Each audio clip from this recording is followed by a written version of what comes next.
related to collective bargaining or litigation if an open meeting may have a detrimental effect on the bargaining or litigating position of the public body. In this case, Medfield Teachers Association units A and B, school secretaries, custodians, and cafeteria workers.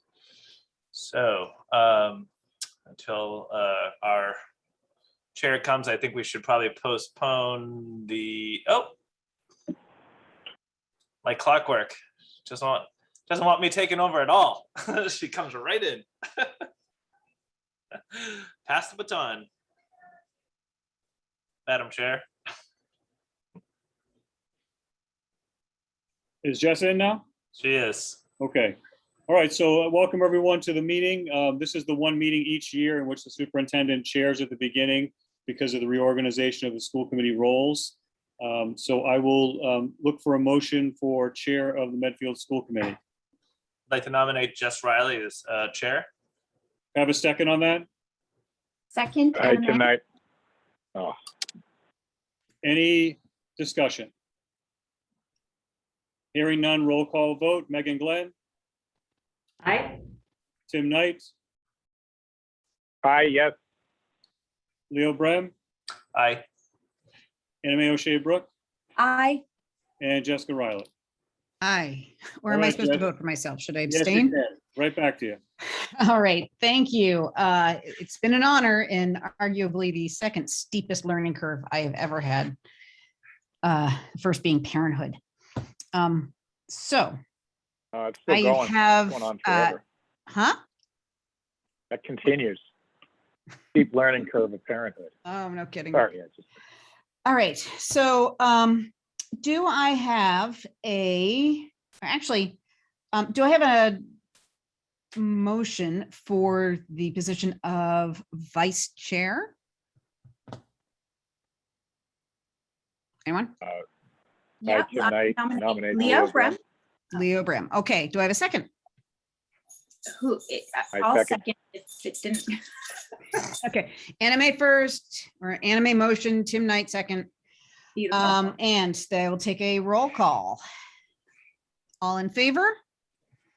Megan Glenn Aye. and Anime O'Shea Brooke, Aye.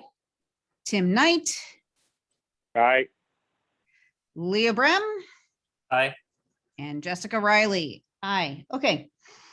So do I have a motion to nominate Tim Knight as recording secretary? Unless he has decided that he does not want to do that. So moved. All right, so Leo and Megan Second. second. And roll call, Megan, Aye. Tim Knight, aye, Anime O'Shea Brooke, Aye. Leo Brem, Aye. Jessica Riley. Aye. Okay, and then finally, do I hear a motion to nominate Megan Glenn as financial secretary? So moved. Okay, Leo, and do I hear a second? Second. Anime. Anime. Okay, I knew we'd get good at this. And roll call, Megan? Aye. Sorry to make you vote first.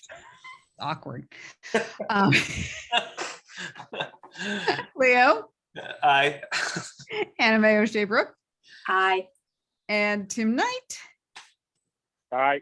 and Jessica Riley. Aye. All right, well, the gang's back together. Let's hop on the Scooby van. So for our first point of business tonight, at this point, I'm going to call for public input with the following statement. Citizens at this time may address the committee on items of school business not on the agenda. The committee will take such items under advisement without action or discussion at this time at the meeting at which the item is presented. So please use the raise hand function at the bottom of your screen, state your name and address, and then turn on your mic and video. I will not call on people who are anonymous. And again, please keep any input at this time to items that are not on the agenda. I know that we all are very excited about what's going to happen after this, but I will immediately stop anyone who does comment on tonight's agenda items out of both a sense of fairness as well as an obligation to adhere to the Massachusetts open meeting laws.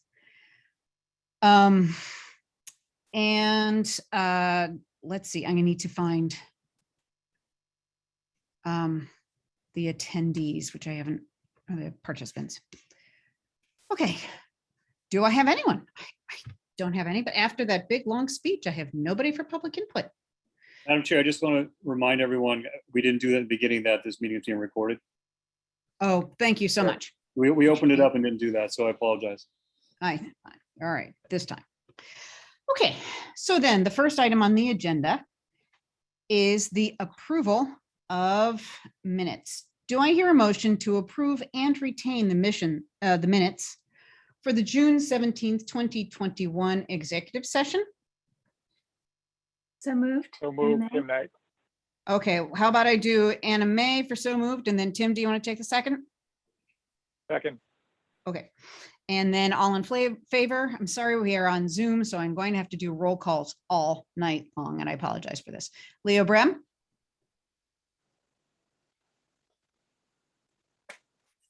Aye. All right. Sorry. That's all right. I'm going to be doing them in order all night. It's cool. And I know you just wanted us to tell you to unmute. Okay, so Tim Knight?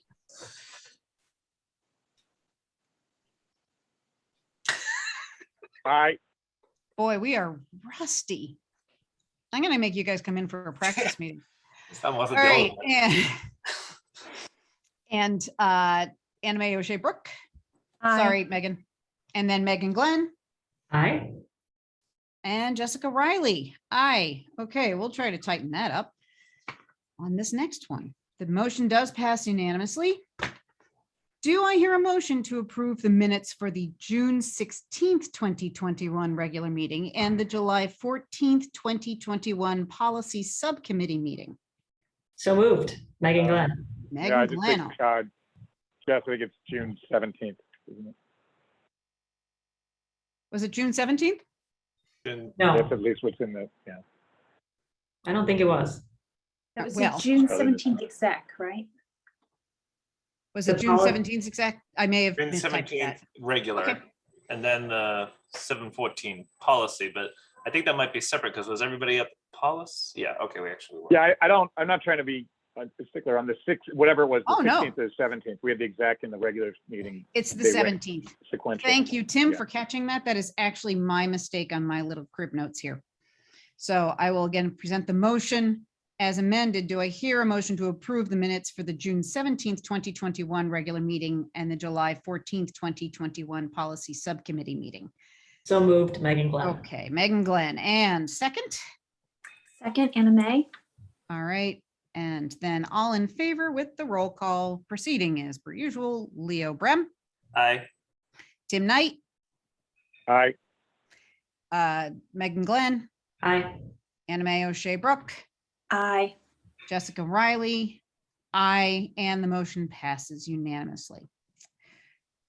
Okay, so first, as we move on to new business, we are going to the agenda item adaptation or adoption of the DESI guidance. This is the portion where we'll be talking about the talking about the opening plan for the school year.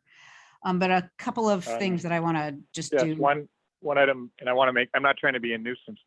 Are we also approving the policy on 714 or That's do this- we elect to push that? The policy on what? The policy subcommittee for 714. We just did. I thought that was the 617 that we corrected. Nope. It was both in the same. Okay, Red- all right, you did all three of them. Okay, Okay. not trying to be a stickler too. I just No, wanted to make no, sure. Tim, you keep us all honest. It's great. No problem. This is, Well, this is all I just legal, got the man. Secretary, I just was elected the secretary for my second term. And you're very eager and we like your go get it nature, but I think pretty much anybody in the attendee list is about to smack me. Okay, Onward. onward. All right, so first I just want to do a couple of points for this discussion. first, we will not be taking public comment for this or the next agenda item regarding an interim policy for the next school year. We have a lot of citizen emails. We held an open public forum on August 16th with just south of about 200 people in attendance and multiple live comments that took 2 hours. We received almost 200, I think it's 274 comments on our parent comment list. And I think we were all reading emails up until about 6:50 or maybe 6:20 this afternoon. So I think that we have probably discussed all of the things we could possibly have discussed about the reopening plan at this point. And at this point, we just need to get kids back into school as safely as we can, considering all of the options. And this is not a popularity issue, but I feel like I can say that after going through all of this data, more of you, I have heard a lot of people say that they feel like they are the only people who have this opinion, or that they're worried that this opinion or that opinion is going to get them in trouble, or that people kind of single them out. And I have to tell you that more of you have opinions within one standard deviation of the norm. And more of us are the same. And like I said, it's not popularity, but more of us have the concerns for our kids, their physical safety and their education at heart. In fact, I would say everyone does. But I also think that I really want people to know that they are not alone in their feelings and in their opinions and in their concerns. All right, that is the one thing I've learned through all of this, but in particular with this particular comments right now. So with that being said, I will ask Dr. Marsden to begin his presentation on the opening plan for the 2021-22 school year. And then we'll go directly into committee deliberations and discussions. Okay? All right. Dr. Marsden, you have the floor. Thank you, Madam Chair. So Michael is going to share, I believe, the presentation.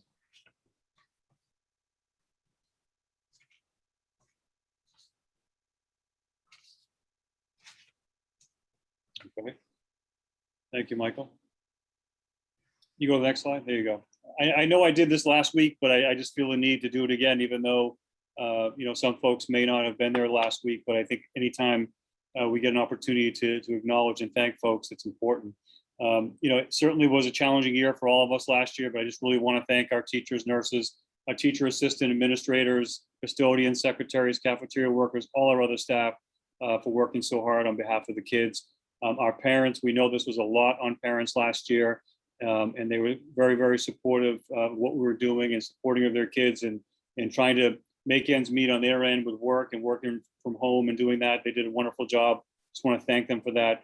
The community members that we have that supported us through the year, I just want to recognize them. And then the town of Medfield, we worked so well together with the town of Medfield, be it the town administrator or the warrant committee. And, we did a lot of things last year that we wouldn't have been able to afford if not working with the town on the CARES Act. So I just want to thank them as well. So the first part of what I'm going to share with you is the actual mask mandate that was issued yesterday.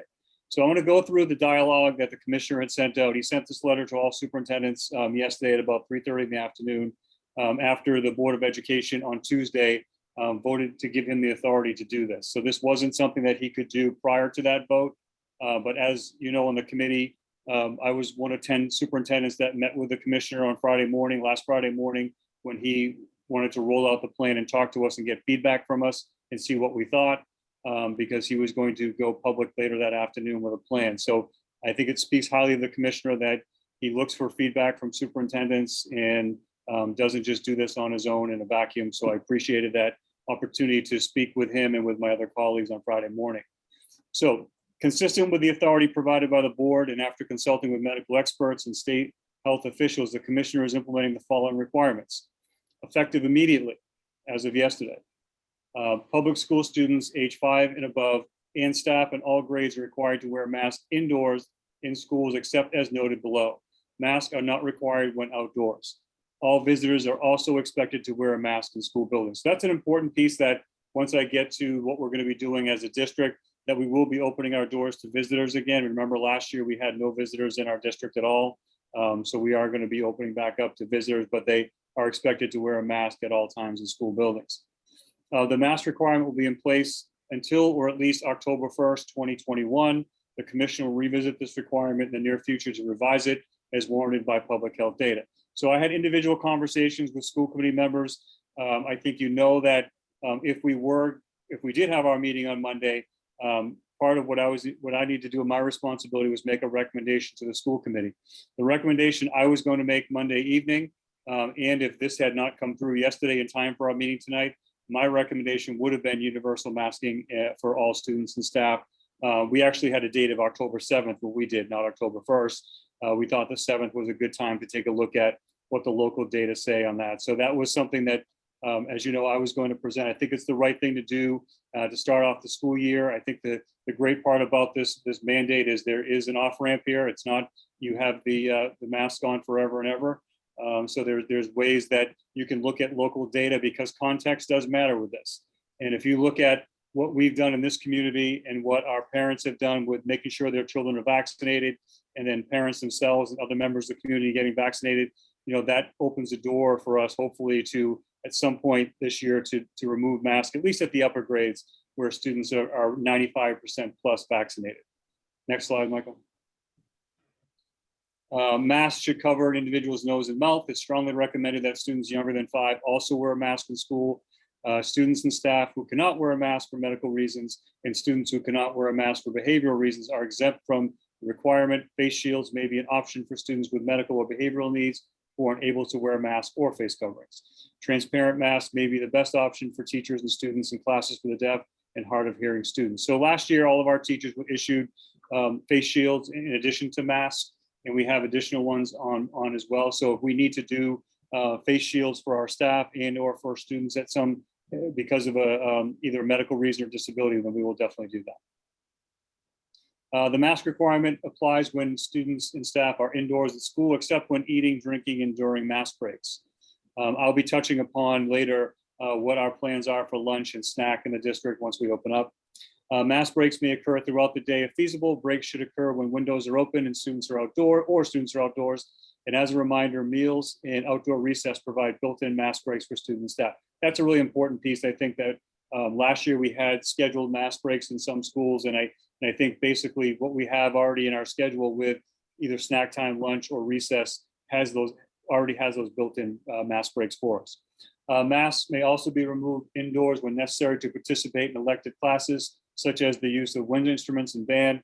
When traditional masks can't be worn, districts shall consider additional mitigations such as use of instrument masks, which we have bought, by the way, and they are in. We have enough of those for all of our students that are participating in band. Instrument masks are masks with a slit or hole for the mouthpiece, or bell covers, along with physical distancing in outdoor classes when feasible. So we've been working closely in central office with our director of fine arts and making plans for how this is going to roll out. And I think that's going to be a safe. We're going to keep kids involved, keep them doing these activities, but also do it in a safe manner.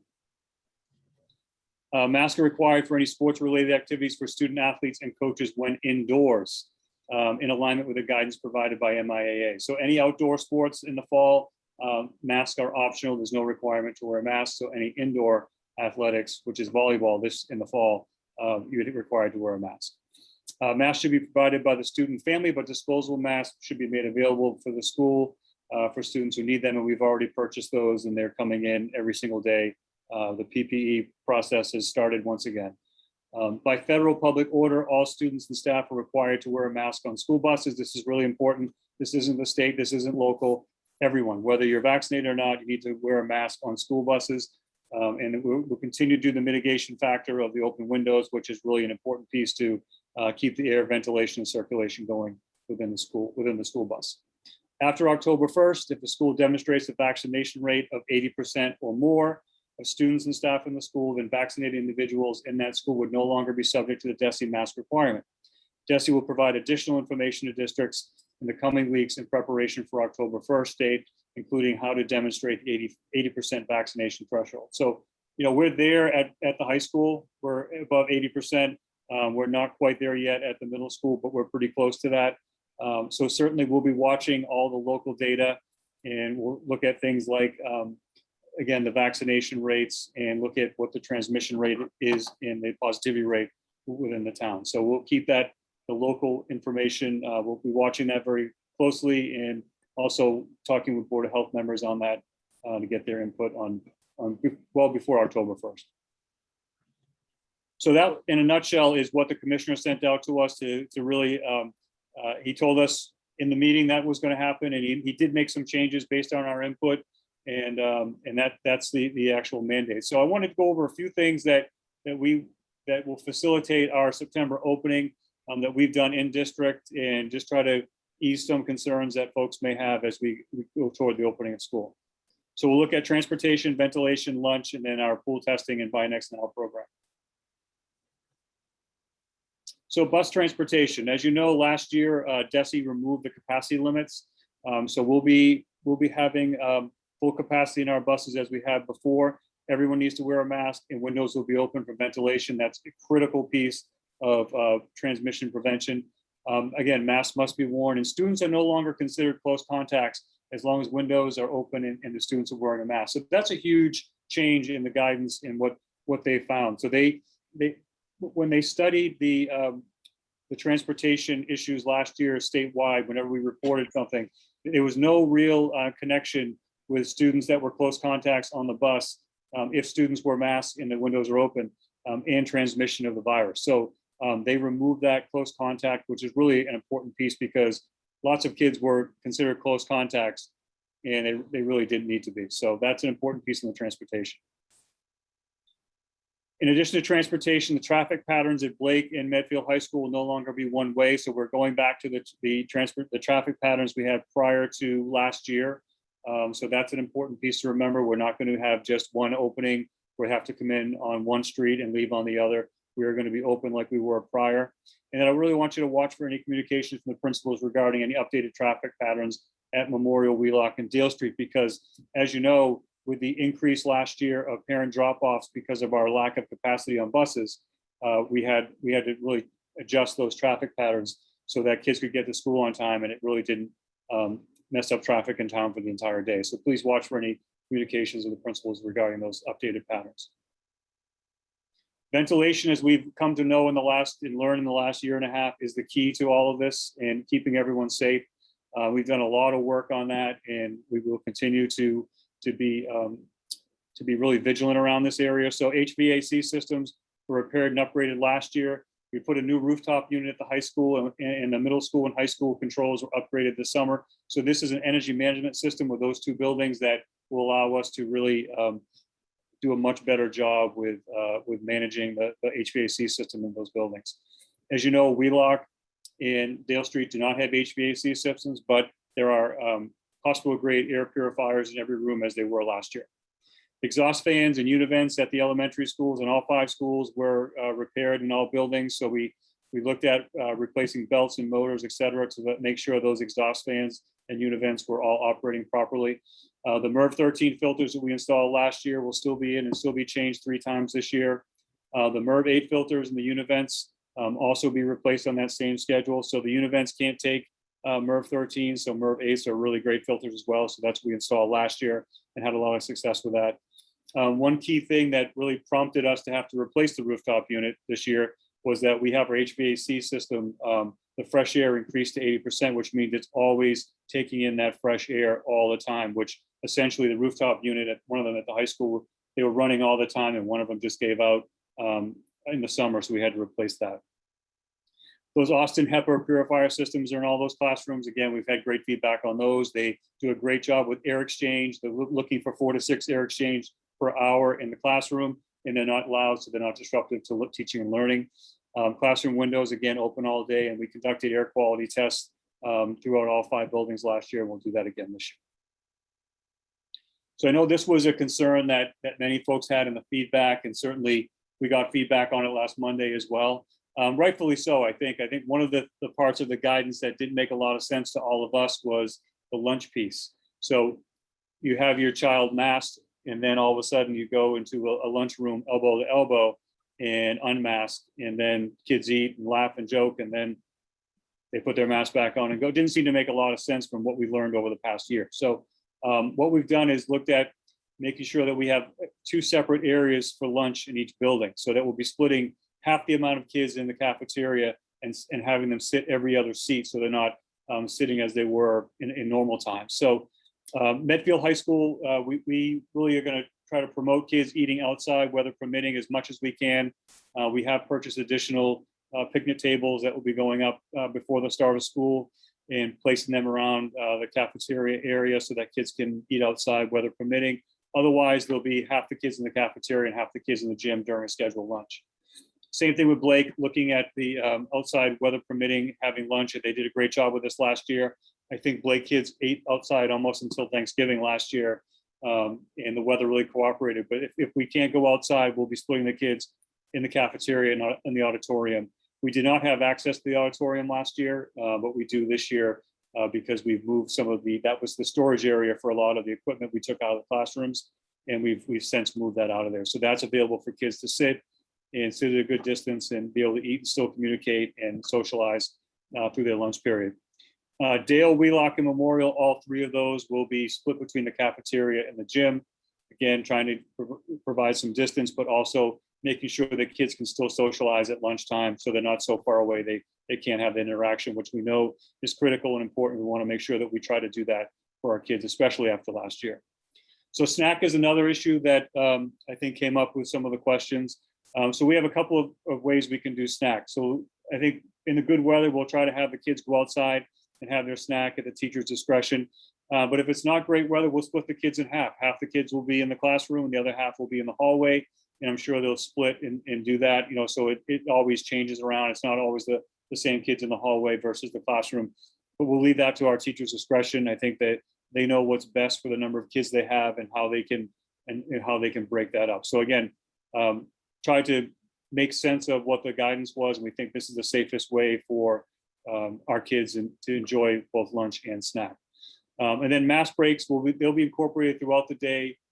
Obviously, snack and lunch count as mass breaks, but other times during the day, if the teachers, like for instance, if we have a day like today and the teachers feel like that the kids need a couple extra mass breaks, then they'll just do that on their own and they can take them outside to do that, or in a large area like say the gym or cafeteria if we need to do it that way.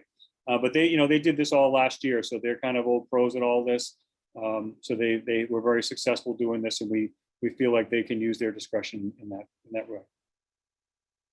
So our testing program, again, just if you're new to that, you know that last year we had a lot of positive publicity around what we did for our testing program.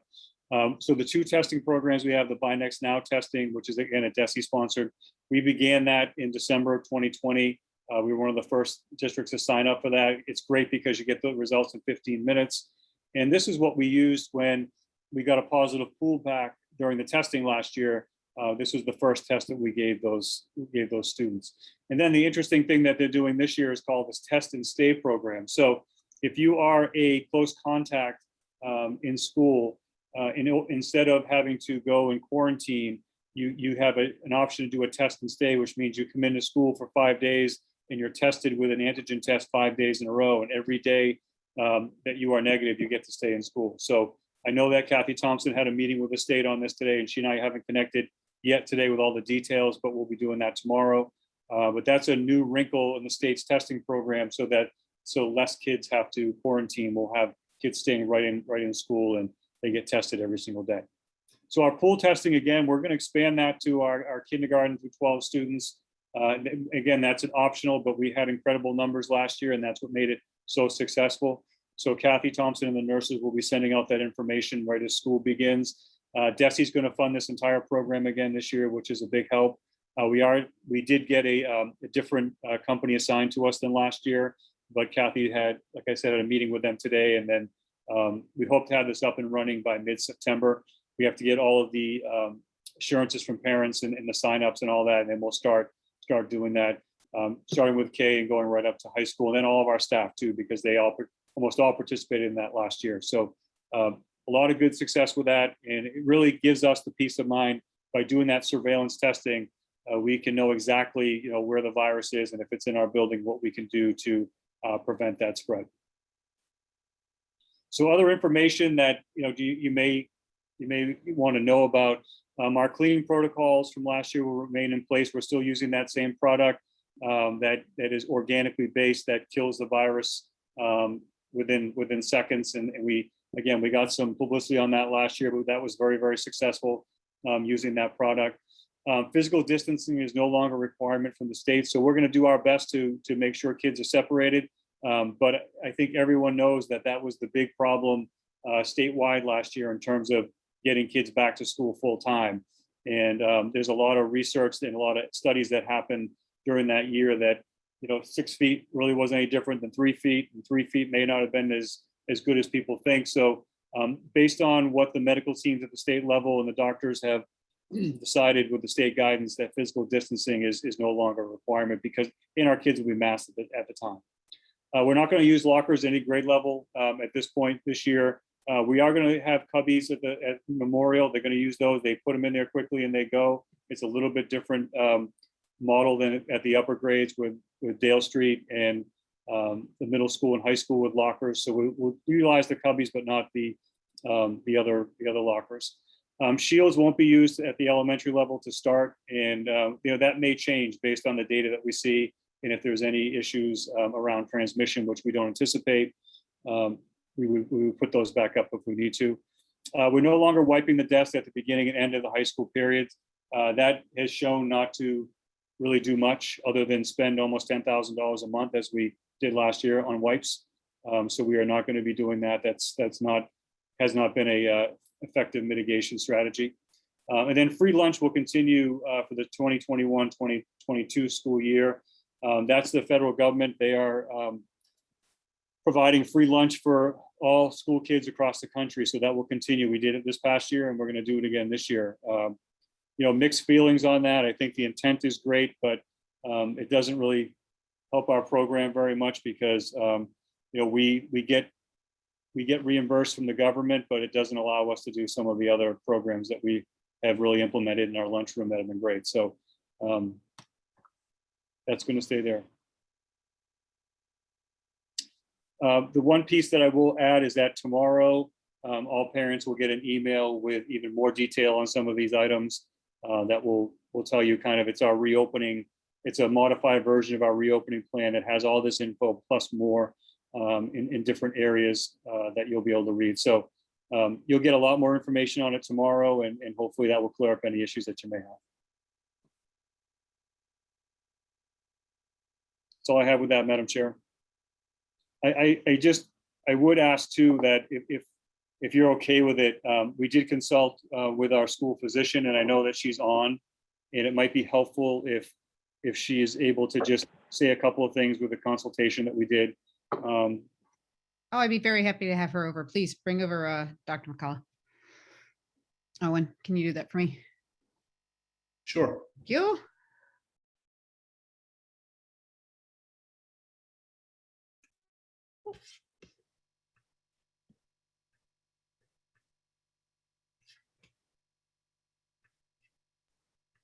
Jeff, while we're waiting for the doctor, out of curiosity, is there are we recommending a certain footage on the spacing, like at lunch and stuff, or is it like 4 feet or whatever, or as far as possible? I don't know. Is there? Yeah, pretty much. I mean, just a way that far enough where kids can still communicate, but they're not elbow to elbow like they would be in a regular lunch experience.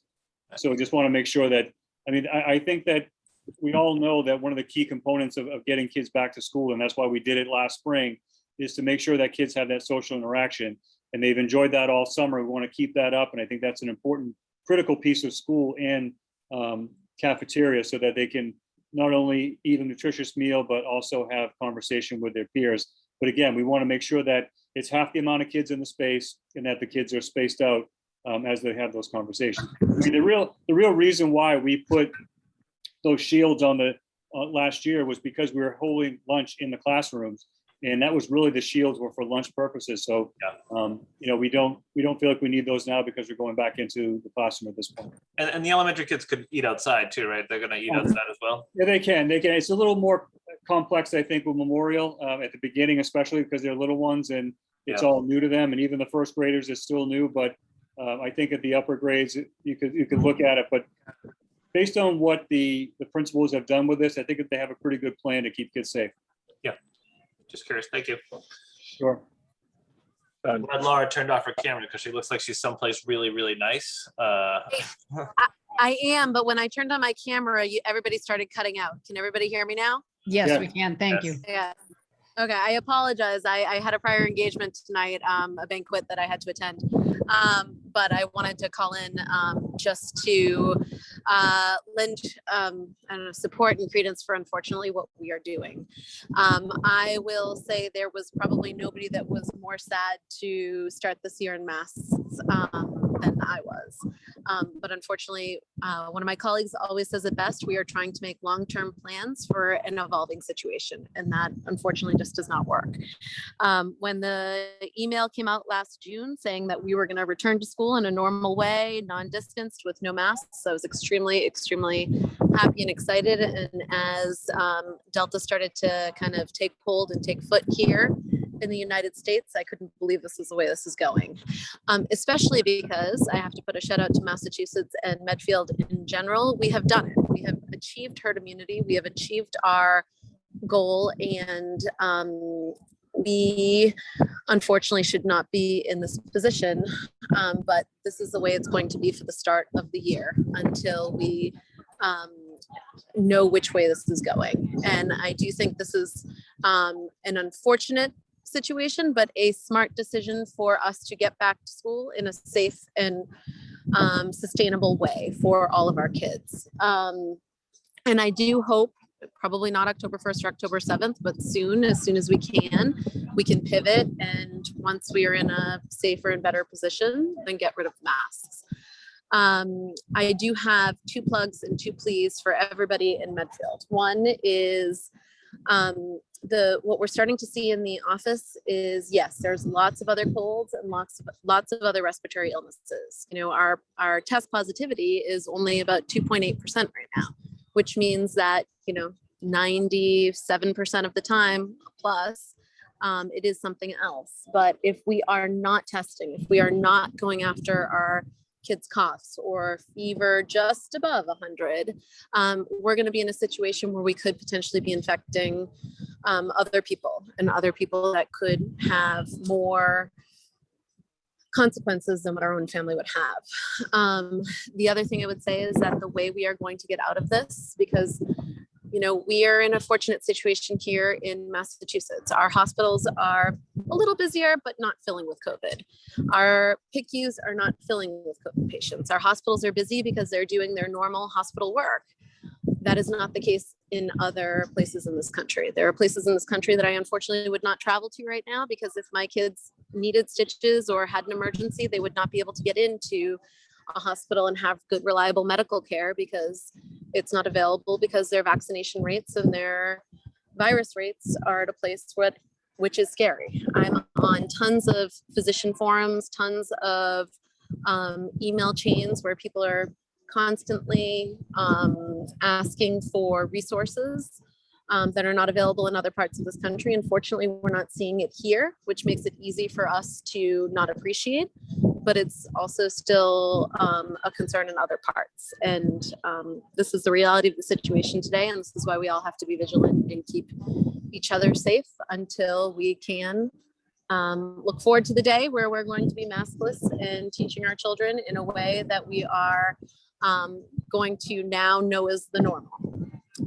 And I'm happy to, you know, entertain questions from anybody on the school committee. The other thing I will say is I've talked to many community members, both personally on Facebook Messenger. I will always make time to talk to people if they are interested in talking about this and hearing more of a perspective of what we're seeing on the ground. So Laura, I do actually, Leo, can I ask a question? I'm sorry. But I would really like to get this out. One of the greatest concerns I've had about the idea that somewhere around October 1st, October 7th, say it's November, about pivoting out of mask wear for everyone or for the older children or however this goes, is that indeed from what I have read, and please tell me if I am incorrect, the spread of the virus and masking is more about keeping the virus to you and not spreading it, and that people who are vaccinated have the possibility of spreading it. So we have a younger population that absolutely cannot be vaccinated yet. And as we are looking at emergency approval at this point, it's really looking towards the end of the year, which then means that shots in arms and immunity may not actually happen till March even.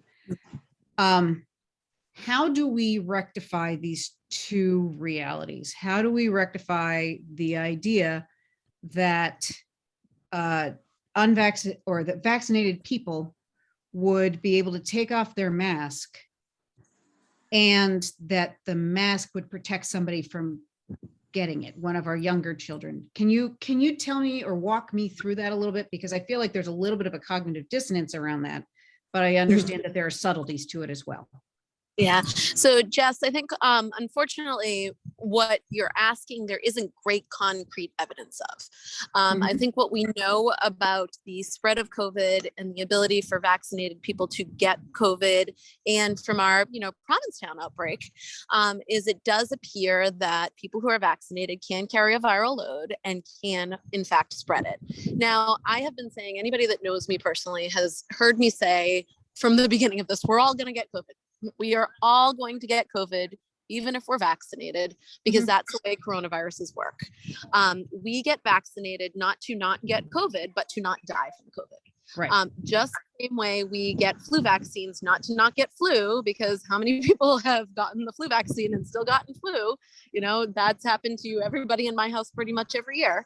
But it means that we're not dying from the flu. It's going to be the same thing. And I cannot wait to the day that we are talking about whether or not you have COVID, and I'm not testing you because I don't care, right? It's just a mild viral illness. And I think we're inching closer and closer to that.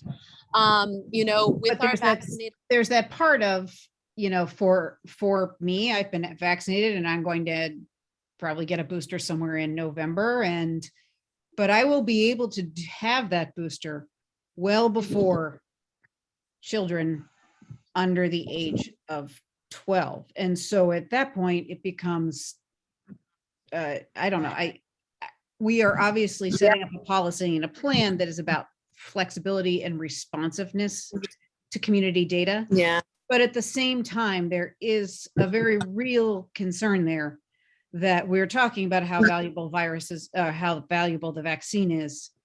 And yet at the same time, there's a really significant core of our population that we deal with every day that are not able to receive it right now.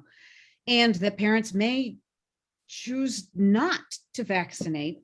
I would not make the same choice myself, I think, my kids are vaccinated. We have been lucky because they're old enough.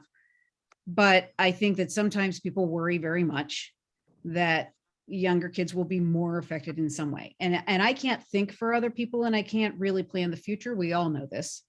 Like you said, but I think that as we are making these flexible decisions about how we can mitigate this risk, I think that we're all really going to be thinking about how do we mitigate that risk at the same time that we have a really significant population that simply cannot be vaccinated. And like you said, there are no answers right now, but I think that that's something that families have asked me and that we've all seen, meme here, meme there. It's like about how the virus gets transmitted and the way to be safe with it. But I think it's important that we just kind of keep it out there and that we're not automatically saying, well, it's 80% vaccinated for the people who can get vaccinated and we're okay. Like that seems not quite where I want to be. And Jess, I think that you're right. 80% vaccinated means our younger population, 80% vaccinated. That's when we have herd immunity. And that's when, in theory, our infections should not, be able to take hold and cause widespread problems. Could it cause problems individual child that's not vaccinated, sure. That's why my kids, despite the fact that, you know, it just like my kids will be on the first on the list to get vaccinated. And I totally agree. Mine would be too if they were younger. Absolutely. It is unfortunately going to be tincture of time. And, you know, I love the CNN article that came out yesterday, like in Moderna, we trust. This is what I've been saying since the beginning of this. Like, let's dose reduce. Let's do as low of a dose that we can have an antibody response and minimal side effects and get as much protection as we can, because that's what we need out of this. Ultimately, this is still a coronavirus, which is going to come at us again and again and again. And if it's not novel to our own being, then we're going to be able to fight it off for the most part, by and large. So, you know, God willing, we have some answers, hopefully. I mean, the CNN article from Moderna intimated maybe in a month or two, we could have a dose reduction for kids 5 to 12. And we could be looking at that. That would be lovely. Yeah, and it's amazing. And, you know, kudos to the population of Medfield. We are at 85%, I believe, townwide, and very close to the 80% even in the middle school. Like, we are doing what we need to do, which is why when the beginning of this mask versus anti-mask debate all started, it's like, you know, we should be reaping the benefits of what we all set out to do and what we achieved. But I think Delta's throwing a curveball. And I will say that from the beginning of this, all of the experts have said that children are not more affected by Delta. And I take that to heart, in that it lets me sleep at night, but I also take that with a little bit of a grain of salt, because we haven't actually seen it truly and fully in force. And it's not something that I'm going to chance my kids with. Like, they're now wearing masks in grocery stores and masks back in restaurants. And it's, I will say, clinically and anecdotally, fortunately, my practice, my very large practice, still has not sent a single child to the hospital with COVID. But they're a little bit more miserable this fall than they were, or this, you know, in the last few weeks than they were in the spring. And then there's always the risk that we don't know about in terms of, and again, you cannot tell the future and you cannot know, but we the can't long live our COVID lives issues in fear. Yeah, no, But I hear you. I will also tell you, like, I can make that argument against any adenovirus, against any enterovirus, and any Coxsackie that you can get myocarditis or long-term sequelae. Please, no. From any virus. It is true, but at the same time, like, it's about our odds. And I think that going into this, we need some tincture of time before we're making any rash decisions, unfortunately. And fortunately. All right. Yeah. Thank you for Fortunately, letting me not- question you this much, because these are things that I know that not only am I curious about, but there are many people who are curious about, because we hear so many different versions of what might be the truth. And a lot of it is because we don't exactly know. And this is about risk reduction and keeping kids in school and making sure that we do our best to keep kids and their families healthy. But at the same time, trying to figure out how we kind of crawl our way back to like normal town. So, Yes. okay. Thank you. Sorry, Leo, Just that I what- cut you off. That's Go right ahead. okay. And this one's more simple because I'm hearing it, you know, around, you mentioned, you know, kids having sniffles and other types of colds, Laura. And so what is your advice around that? Is it, you know, if your kid's got a slight cold and you might have otherwise sent them to school, would you advise to keep them home for a day and let that clear up? What is the, because you're not quite sure what it could be, I guess, you know. Test them. And test them. Yeah. Test them. Please, Sorry, please. I'm not the doctor. Please, Laura, go ahead. Yeah, no, please get them tested. I will tell you, so Oh, many good. of, yes, please get them tested. So many of my friends always hesitate to hang out with us because we, you know, my family of 3 kids is always getting tested for something, right? And I always argue to my friends, like, I'm actually the safest you can be around, because I will test my kids at the drop of a hat for absolutely anything, you know, so you know what you're getting with me. If you're around me, I'm safe, right? Don't motion your kid up and send them in. We will be in a world of hurt if we do that. And so that is my big plea, because I will tell you, at the end of August, what I am seeing in my office is more apathy than anything. You know, the number of conversations I've had of this isn't COVID. I know it's not COVID. I'm like, dude, you don't know it's not COVID. Like, we got to test to know it's not COVID. That is what needs to happen in order to keep our entire population safe, our entire school safe, and not to end up on CNN. Like, I think that should ultimately be our Medfield. That's a life goal, frankly, right there. Yeah. Or Fox News. All right. Oh, Uh, thank you. Thank you Does- very much. Does Sorry. anyone else on the committee or Dr. Morriston or have questions for Dr. McCullough?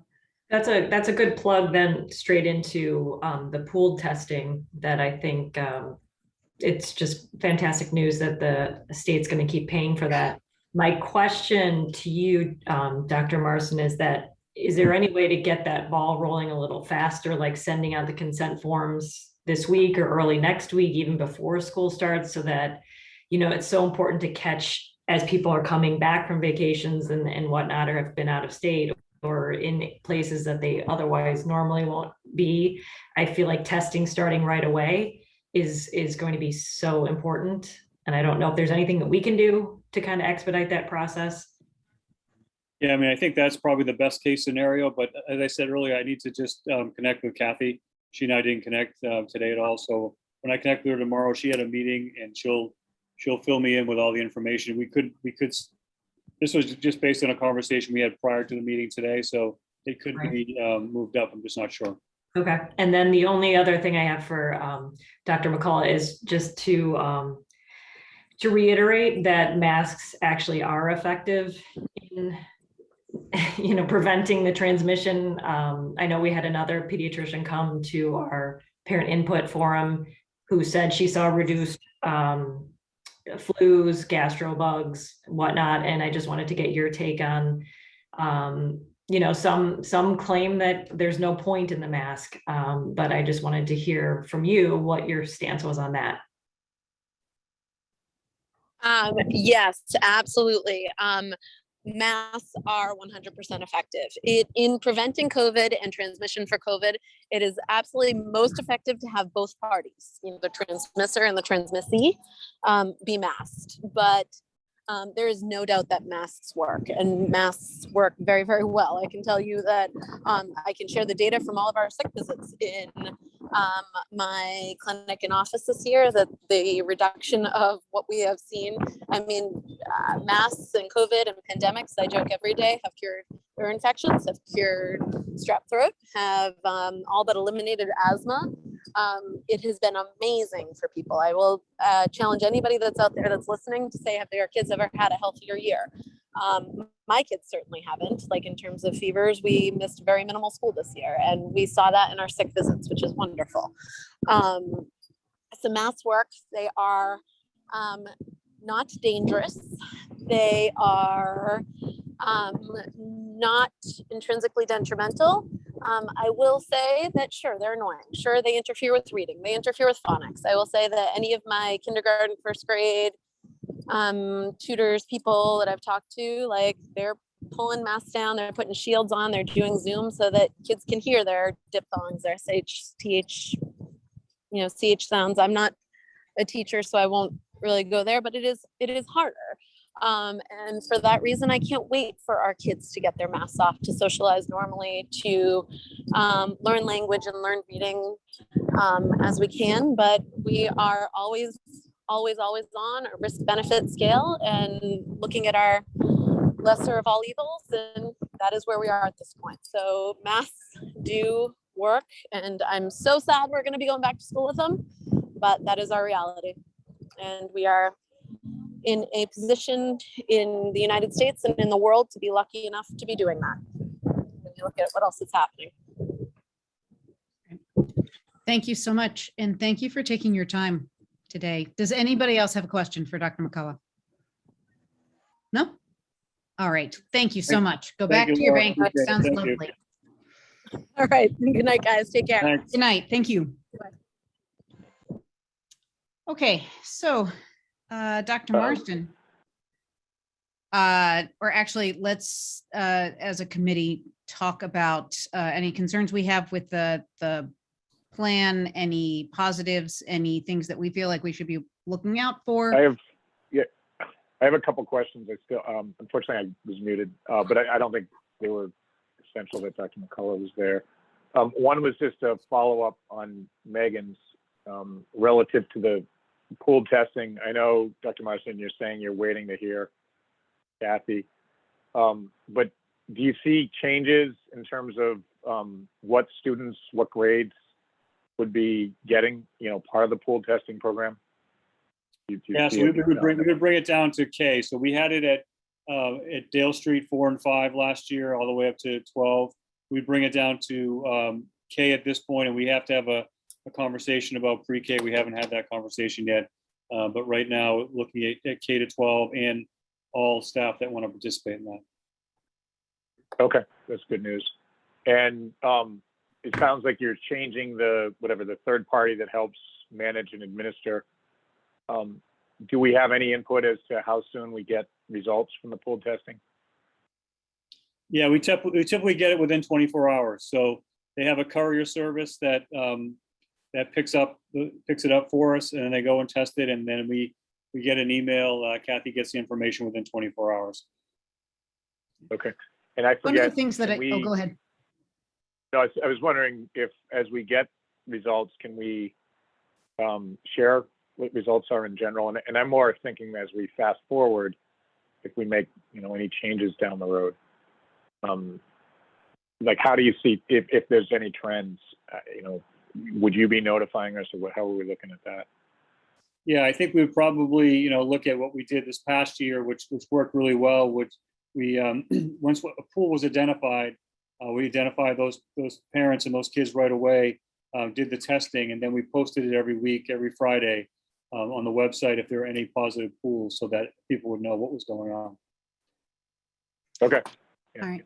I know that the Board of Health had talked about increasing their outreach and helping people know where to get tested if they need to, and the importance of vaccination. Do we think that there is any outreach that may happen on a townwide level around as people do come back? Last year, we had a mandate in place that once you returned from travel, you needed to get tested within 72 hours. Is that something that we can emphasize that people can do voluntarily, because their insurance will still pay for that? I know that my husband just got tested. He had business on the West Coast. I got tested after I got back from vacation this year. Can we be talking to people about kind of how important it is to get tested, just particularly if they're coming from on their own, even before they get back into school, or on the world's longest Labor Day weekend this year, which is another thing that I'm concerned about. Because I know that we would look at we could almost start to predict after people had had a long weekend, or, April vacation or whatever last year, we could almost see that it takes about 3 weeks to work its way through. And then, it would start to kind of go down, and it would be wonderful if we could be really thinking about testing, or having people voluntarily test and make that a public Well, service. I know the nurses are planning to send out information on testing sites. Okay. They've done a really good job all year, just educating folks and Yeah. giving information. So I know that they are planning on giving that information to our parents of all the available testing sites. Okay, great. I appreciate that. I had one or two other questions too. The Binex Now, this is, I think, a softball, or is that funded by DC or otherwise, or is that? Yes, Desi pays for all of that as well. Okay. And I think that you and I have talked about that the next year is going to be a little unpredictable. There are times where it could be quite good, and then times where we may need to, in response to whatever data is coming through, even if we decide that we're ripping off our masks somewhere around November 15th or whatever it is, and I honestly have no idea, and I don't think anybody out there should panic or use that date. If we were to then at some point need to remask, that should not be seen as like a complete retraction but really something that's in response to a virus that has no brain, and we're trying to get rid of or get to the point where as a society, our bodies can tolerate it. And that there may be times where we need to kind of retract the guidance and other times where we can kind of expand. And I think, people kind of need to know that this is about flexibility and really trying to make sure that we're reading the data and being safe. But that's your understanding as well, right? That there could be times, God forbid, that we would need to go back to masking if we were to decide to stop masking at some point You're in asking, response to what happens in schools or whatever. you're asking me, Jess? Yeah, I'm asking you. Okay, You. okay. I didn't know you were asking me that. Yeah, I think so. I think we have to be flexible with it and just see how it goes. And like I said in the beginning, I said context really matters with this, right? So, we're in a really good spot right now as a community. And I think if we stay there, we'll, make decisions accordingly. But we have to just wait to see what the data say. I mean, if it's, if the models that the state used to put some of this guidance together, saying that we're going to be going down, that cases will be cresting in a week or two, and then we'll start to go down in September. So that's what they use. That's some of the modeling they use. I have to tell you that a group of superintendents last year, a year ago in August, we met with a parent in another town who was a virus modeler, and everything that person told us came true in the exact same time he said it. From when the vaccine would be released to when the peak was going to be to when the resurgence was going to be, he had it nailed. So they do this for a living, and they know what they're doing. So we're going to just trust and they use that information in making some of this guidance, and we'll see. But we need to see where it goes locally. We're not going to, we can't make decisions on Worcester and other places that aren't near us. We need to make decisions based on Medfield, and right now Medfield and our the surrounding communities. Right. Right. And right now, Medfield and the surrounding communities have done a really good job with vaccinating their kids and everyone else. So. Okay. Dr. Marston, what do you propose that we vote on specifically right now? What would you like to see just in a support and approval of your current opening plan? Can I ask? How would you like to? Oh, go ahead. Sorry, Megan. No, I just have a sort of a clarification question regarding lunch. I know we all sensed a lot of agita from the elementary school parents regarding the lunch. And while I appreciate the information, I'm wondering if it's going to be a little more buttoned up by principal, or you said they could be eating in the classroom, they could be eating. Yes. Okay. So, and if a parent has, more specific questions, would it behoove them to reach out to the principal or the individual teacher? Okay. Yeah, absolutely. Yep, absolutely. Thank you for that clarification. All right. Okay. Good. So do we feel as though this discussion is at the point where we could vote in an informed way, in a way that we feel as though we understand what we're voting on, and that we don't have any further questions? Huh? Anna, you were also muted, Anna, so you're like, all right. I'll was ask entertaining. as Anime works on the audio. So, Jess, a minute ago you were asking Jeff. I mean, is the assumption, what are we voting on? You were asking Jeff Specifically, Jeff, yeah, what would he like us let's to? clarify that. Yeah, let's, how do you see this motion going most specifically? I mean, obviously, we're not voting just on the adapting the DESI guidance, but also the adaptation of your or the plan that our district is making. So Yeah, what do you I think? think What do you want to do? How do you want to construct it? A couple of ways you can do Right. this. I think, a couple of ways you can do it. One is you can just accept it or not accept it based on, what your thoughts are, and not vote it, just give me feedback, and then go to the next agenda item, which really Which is the policy, yeah. Yeah, the policy itself, right? So I think that you folks had voted the policy last August, the interim emergency policies regarding masking and other issues that we had to deal with last year. And I know that you've made some modifications on that. So I think, from your purview, I think it would be great if you you've given me feedback already on this, but I think the real vote comes within the policy that you folks have put together to kind of address some of these issues, because that policy will then go in the student handbooks prior to the start of the school year, so that everyone has a copy of that and understands what the emergency COVID-19 policy says. It is a tightly woven web around here. It is. Okay. So actually, as we say that, then perhaps procedurally, what we want to do is move from this discussion to a discussion around the draft EBC supplemental interim policy to address the COVID-19 pandemic crisis for the school year 2021 and 22.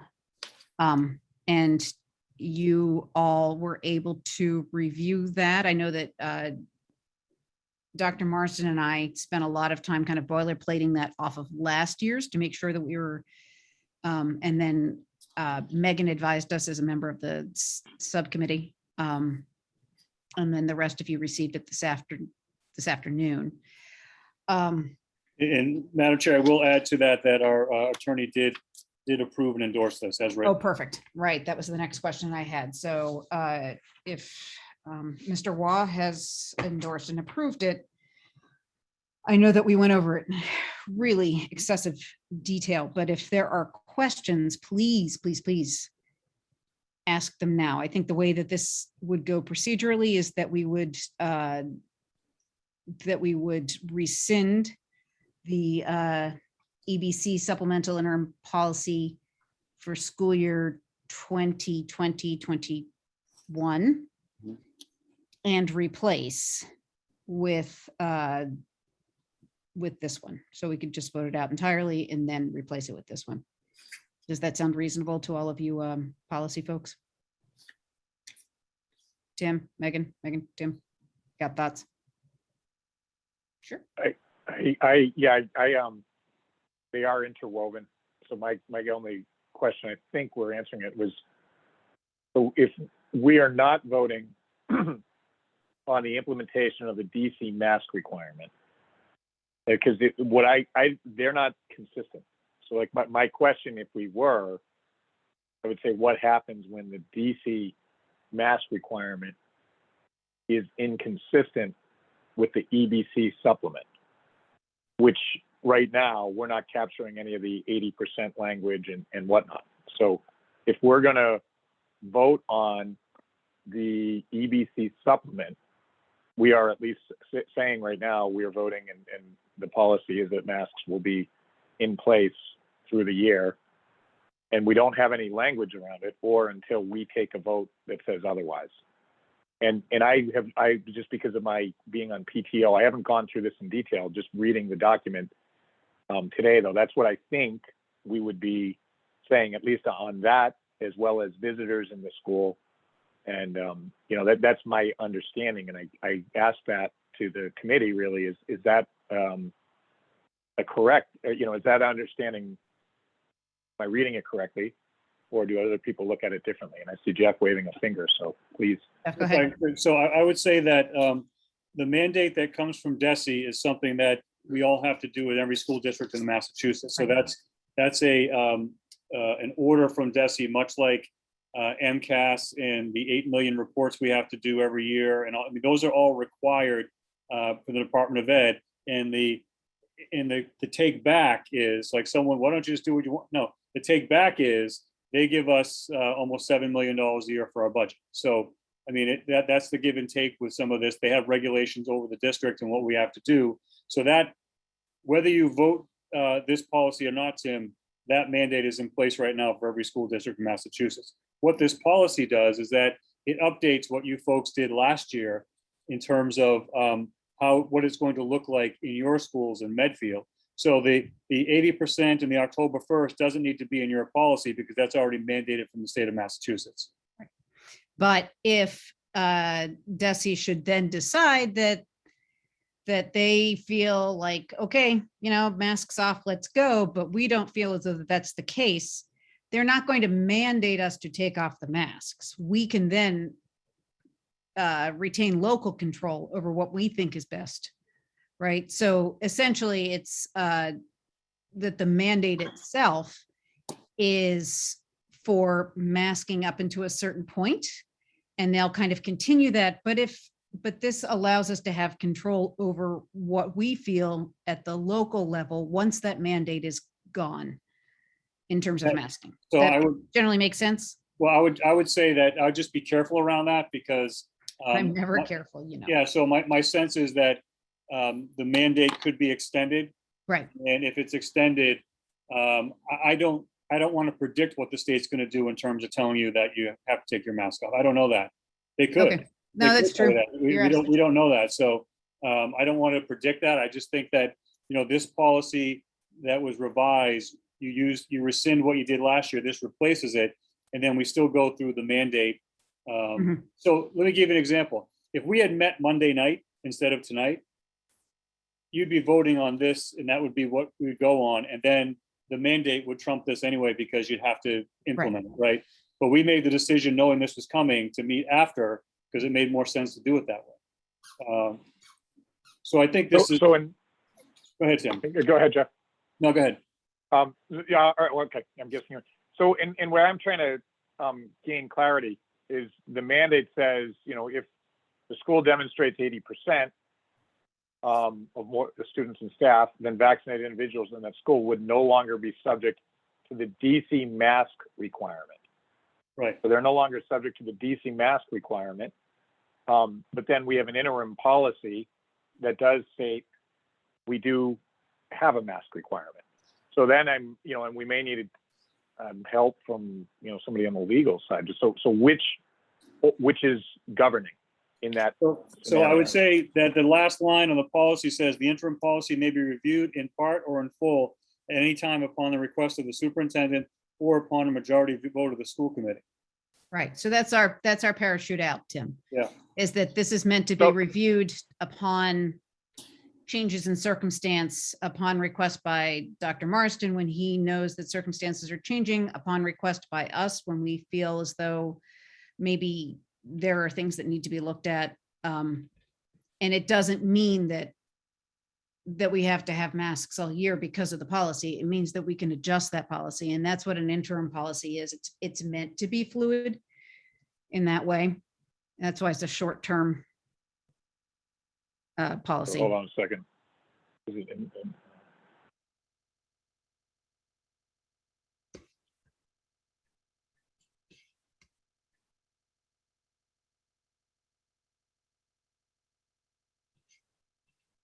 and you're pointing to, oh, there you go. The interim policy may be reviewed in part. So you're right. So in that scenario, right, a school is showing 80%, they're no longer subject to the DC mandate. We might then say, we want to review this policy and then bring it back to the committee to vote on. Is that, and I'm not trying to be dense. I want to make Oh, sure. yeah, absolutely. I know what will be happening. And I would say that the language around the 80% could change too, right? There's no guarantee that Right. that's going to stay there from the state either. So I'm a little wary of, putting all my eggs in the state basket here because that Yeah. could change at any time. Right.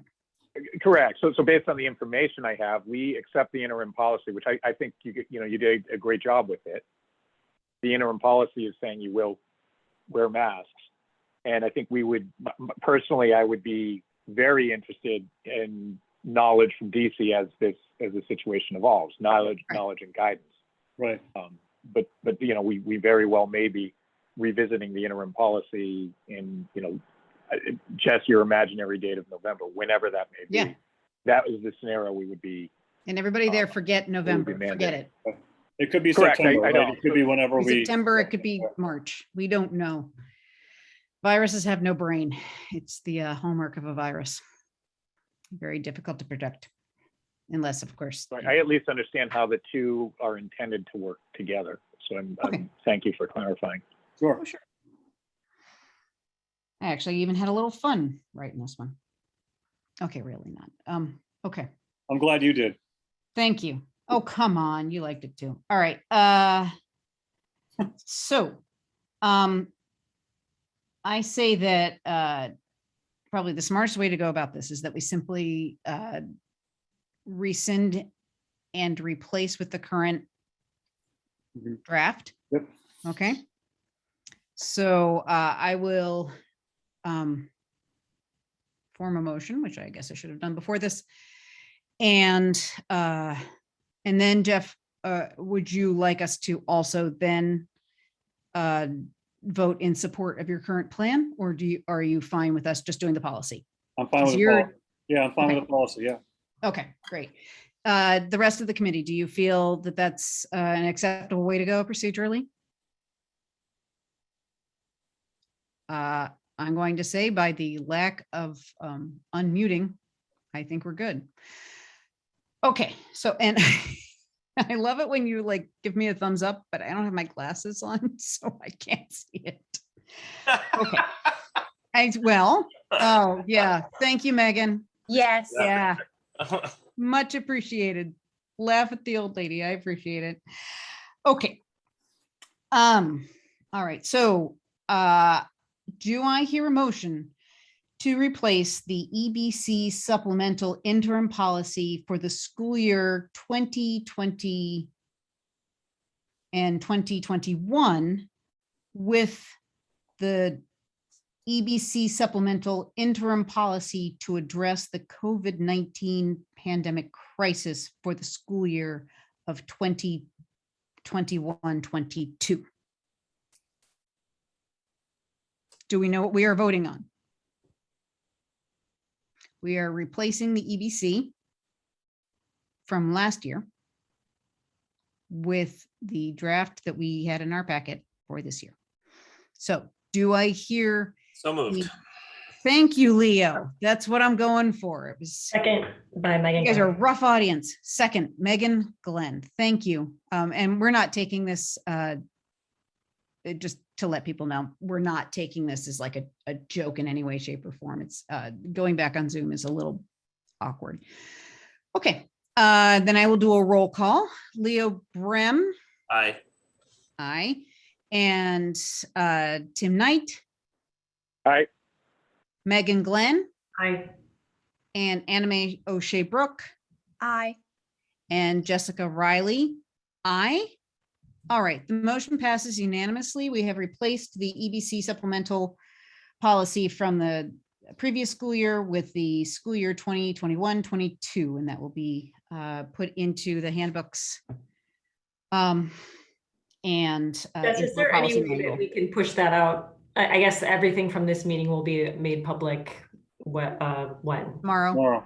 So that everyone that's wondering what EBC policy says. Yes, can yes, actually yes. Read it tomorrow. It will go, in fact, it's Dr. Mars and I, we're going to attach this policy within his plan to the email to the families throughout the district. Perfect. Okay, thank Okay. you. You betcha. More data is better than less. So thank you very much. I appreciate it. That was a good long chunk of the first meeting, but I think it's good work and I think it was good. I think we've made a good decision for right now, and we will just follow where the virus leads. Okay. So if you will allow me for just a moment to find where I am in my notes. Okay. So this is the next item on the agenda is the much simpler, the superintendent appointment to the TEC and Accept Collaborative. We need to appoint Dr. Marsden to the board for both of those collaboratives every year. Dr. Marsden, you want to talk a little more about that? Sure. Every year, you're required to vote me on to the board. I serve on the board directors for the Education Collaborative Tech and the Accept Board directors. We work in the collaborative to do a variety of things. Certainly special education services is a big part of any collaborative, but also transportation, professional development. And as a part of the tech collaborative, we do a lot of work on the student data privacy. So Ona Corker, our director, has worked on a steering committee there. And we have agreements and contracts with many of our not all of our vendors at this point, with student data privacy agreements. So that's another great perk of being a part of the Education Collaborative Tech. Again, they've been around for many, many years, 50 plus years, and the Tech Board of Directors is a combination of school committee members and superintendents, and the Accept Board Director are all superintendents. So I ask you to vote to appoint me to those boards as you have in previous years. Is Tech the collaborative that we also have a purchasing agreement? They're That's involved correct. in Purchasing, okay, so that actually does save us a good chunk of money in terms of our supplies and Right. things. Okay, so do I hear a motion to appoint Dr. Marston to the Tech Collaborative and the Accept Collaborative Board of Directors for the school year of 2021-22? So moved. Anna So- May. Anna Mae, second? I saw Second, Tim someone. Knight. Tim Knight, okay. And I'm going to do a roll call vote. And so Leo, Brem, At the risk of conflict of interest, I'm going to abstain from this vote. wonderful. I appreciate your risk management. And Tim Knight, I support. thank you. And Megan Glenn, Aye, yes. do Good. we know what we're, I'm starting to get some Oh, please. confusion here. Yeah, well, no, please don't read into it. My company may be doing business with one of those collaboratives in the future, and so I don't want anything to ever pop up at all. So. And I give you the thumbs up. That's what I'm doing. Don't read into that, Jeff, at all. All right. Oh, I knew it And connected somewhere, no problem. Okay. Anna Mae O'Shea Brooke Yes. and Jessica Riley, yes. Did I get everyone? I lost my flow. Yes, okay. Thank you. The motion passes with 4 yeses and 1 abstention by Leo Brem. And the motion passes. Thank Thank you you. and have a wonderful time with them. So now, Dr. Marsden, the next item is a staffing update for the school year as we open. Thank you, Madam Chair. In your materials, you had a listing by school of staffing updates. We have the new, whether it's a new staff or change of assignment, which sometimes happens or over the summer. The position, the school, whether it's full-time equivalent or a part-time position. And almost all of these are existing positions, a couple of new ones there. And then the reason for hire. So I don't know if your copy, does your copy have the names of the people that are on there? No, Okay, mine it doesn't. was like a either. great So- mystery. Yeah, it was cut off inadvertently on the copying. So I'll get you an updated copy of that has all the names of the folks we hired. How But many new staff do we have this year? brand new, Brand new, brand spanking, never seen you Well, before. I would say that just going for teachers with a new teacher orientation the last couple of days, we were at about 13 or 14 Okay, teachers, but it certainly, we had eight, I think, retirements. So some folks moved, right. spouses got a different job and moved. Other folks took positions in other districts that were different from theirs here. So, yeah, I think you have that every single year. Not a huge difference, but I'll get you that updated copy. Hey. tomorrow, everyone's name on it. Anna Mae? Hey, Jeff, what is the Invest Job Coach? Ooh, I Sure. love this program. So that is our program for our 18 to 21-year-old students. Remember, students that were in that extended school year programs, Okay. we used to go to Accept, and then Yeah. Mary did a wonderful job developing that program. So we were partnering with another school district last year, and that school district pulled out of that partnership because they didn't have enough students in it. So we actually bringing students in from other districts right now, but now we are doing the hiring of those positions. We were actually using staff from another district in this program, so now we get to choose who we have in here. So it's been extremely successful. Districts want their kids to come into this program, and it's so great for our kids. So we're pleased with it. Wonderful. Yeah. Great. Thank you. It is. It's, you. I have to say that's one of the things that I have really, one of the programs that I have really, really loved thinking about and seeing come into fruition. So, okay. And Jeff, without names, so are you saying you've been able to hire to this plan, at this point? You're fully staffed?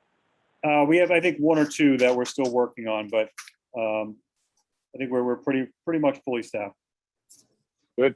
Yeah. I mean, just when you look at how hard it is for anywhere to get people, it's good to hear. Yeah, I think one of the issues that happens this time of year, every year, is that folks that work as teaching assistants sometimes will get a teaching job and they don't find out until right before school starts. So we had a couple of folks let us know that this week that we need to hire. So certainly we're happy for them because that's what their career goals are, to be a teacher. But now we need to kind of backfill that position. So There's a lot of postings in school spring, Jeff. There's a Yeah. lot of places scrambling. Yeah. Yeah, I'm no, not surprised. that's what I was referring to. Yeah. So it's good. And I news. think It's really I good. put news. it in the materials though. We have a really deep pool every year. We have an elementary position that opens up and we have, 300 applicants for that. So, we involve the teachers in the hiring of their colleagues and the principals do that. And it's a really good collaborative process, but we're very fortunate here. People want to come and work here. They want to teach here. And we often get teachers that are tenured in other districts to come over to our district. So we're very fortunate in that regard. So now we move on to one of the things that is also of great importance to us this time of year, which is the student handbook approvals. We all had a chance to look at them. Some of us have our eyes kind of had a long night with that one, but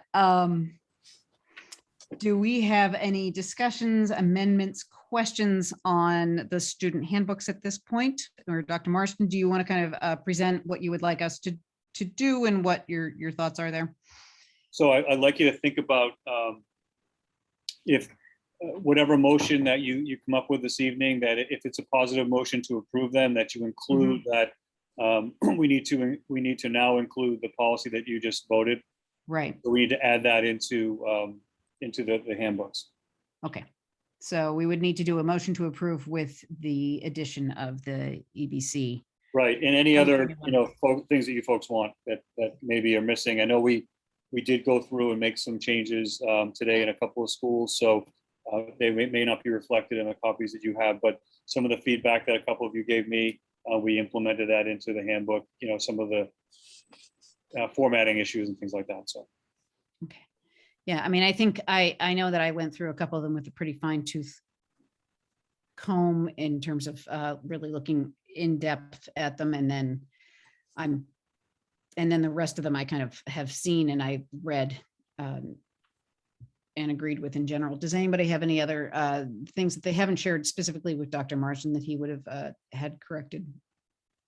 Yeah, I do. I have a question, but first I have a positive comment in terms of the homework policy. Tim Knight worked on that a few years ago, and it's just, just reading through the handbooks, I was just so proud of the work that the SEL group and Tim Knight in particular and his subcommittee team did. So, and it's alive and well. Tim Knight, he's a doer. He is. He does. He puts his head I'm down. very He does it. grateful for him and all of you. So, but I do have a question, and that is in terms of, when they're talking about discipline. I noticed in the elementary handbook, first of all, I love that it's just one elementary handbook and not the individual schools. That's a huge improvement over the last couple of years. But they talk about, restorative instead of suspension, obviously elementary. However, it is my understanding that, for example, if students get caught, for example, vaping, that they're not automatically suspended, that there is some redemptive and restorative work that goes along with it that I don't think is reflected in the handbook. At the secondary level, anyway? Yes, secondary level. Yeah, absolutely. Yeah, that definitely takes place. I know that our nurses do some work with that around some of the restorative practices and trying to make sure that the kids understand what they were doing and why it's important not to do that. I think that's always the first thing we try to do with progressive discipline is everyone messes up, right? So progressive discipline allows you to address each individual case by case basis and progressively apply additional discipline, which I think is probably what a lot of schools will do. And I think that's what, works for us as opposed to a zero tolerance, which doesn't really work very well in schools at all. So yeah, so do you think that you're looking to have that put into the handbook or a Well, reference to it? I just would like to see, in just reading it. So if I were to if I were an outsider reading it, I would think, oh gosh, suspend it, and I suppose that the true nature of how our schools work is more compassionate than straight suspension, Right. because I'm only look at our laughing because kids this is mess what up. I said this morning, Jeff, too. Yeah, And he hasn't explained. And I would just like to see that kind of language reflected, because this is our practice and that spirit. I would ideally love to see that language in our handbook. it would have to be in the addition to what's there already. So what we have there Sure. already is what we legally have to have in there. So when you see things like, if you're a kindergarten parent or first grade parent, you look at that and you're like, oh goodness, Holy cow. suspension, Yeah. expulsion, we're not going to do that to elementary kids, but it has to be in there because of, for legal reasons, we have to put that. I understand that. Yeah. So we could do that in addition, in addition to Sure. what we have in there. Yeah. I'll bring that back to the high school. Because I do think we're doing great work with Right. restorative, and I think the nurses do a great job. So anyways, I would just like to see their good work and our intentions reflected. So The nurses and assistant principals really do well with that. I think maybe we I agree. could craft that and add that into what we have in there. Okay. And thank then you. quickly, just with the high school again, because I think it was kind of across the board, we did have how did we resolve the concern we had about minor illnesses that didn't need a doctor's care would be unexcused, which is always been what we do, but right now, it's kind of different. Is that Yeah, something? so we have to add something a line in there after, in terms of how we address it during COVID time. So Great. That's all I need to know. That's gonna be there. Okay, you guys are the operators. You're the ones who do it, but I just wanted to make sure that we kind of pointed that out. Okay. Does anybody have any other remarks about the other handbooks or any other concerns? Certainly this is always a novel year to kind of look at them, and particularly in the context of COVID. I think last year we were just running so fast, we didn't even know how to catch our breath. And this year we're able to kind of have a little bit better of a knowledge base around what we're looking at. So anyone? No? Okay. Well, if I do not have any other comments, what I'm going to ask for, Jeff, would you prefer that we do them in bulk, or do you want each school or each tranche? Unless there's an issue with, one or two, I think that in bulk is fine. Okay, great. So do I hear a motion to approve the student handbooks for the Medfield Public Schools, high school, Blake Middle School, and the elementary schools, with the addition of the current EBC school year 2021-22 policy? Do I hear a motion to approve the handbooks with that amendment? So move, Tim Knight. Thank you, Tim Knight. So moved, and Leo seconds. And then we will go to a roll call vote, and this would be to accept with the addition of the EBC draft, or EBC voted in policy tonight. So Leo Brem Aye. and Tim, Aye. Megan Glenn, Aye. and Anna Mae O'Shea Brooke. I have a question first. Sorry. And that is, A question now? No, I'm that's fine. sorry. Go ahead, Are please. we taking input before this or no? I had Vote. not planned to. Okay. No. Okay. I just wondered. Right. It Okay. wasn't an oversight. I think that was just, Okay. Aye. the handbook is kind of what it is. And okay, so Anna Mae O'Shea Brooke, Aye. aye, and Jessica Riley, aye. So the motion passes and we unanimously. So sorry, I get on a roll and then sometimes I forget. However, the next item up, I will be accepting public comment afterwards. So the next item on the agenda is the hospital proposal feedback and public comment period. So Leo and I both kind of came to this separately. As most of you know, the state hospital at this point, or the Medfield State Hospital redevelopment committee has received Yes. two, I'm sorry, what? I think someone wants to have some public comment about the handbooks. Should we? I'm just sorry, give but 30 seconds? I'm the chair. No, I'm Okay, sorry. just checking. I said no, and no means no. And certainly anyone can write, right? Yep. So,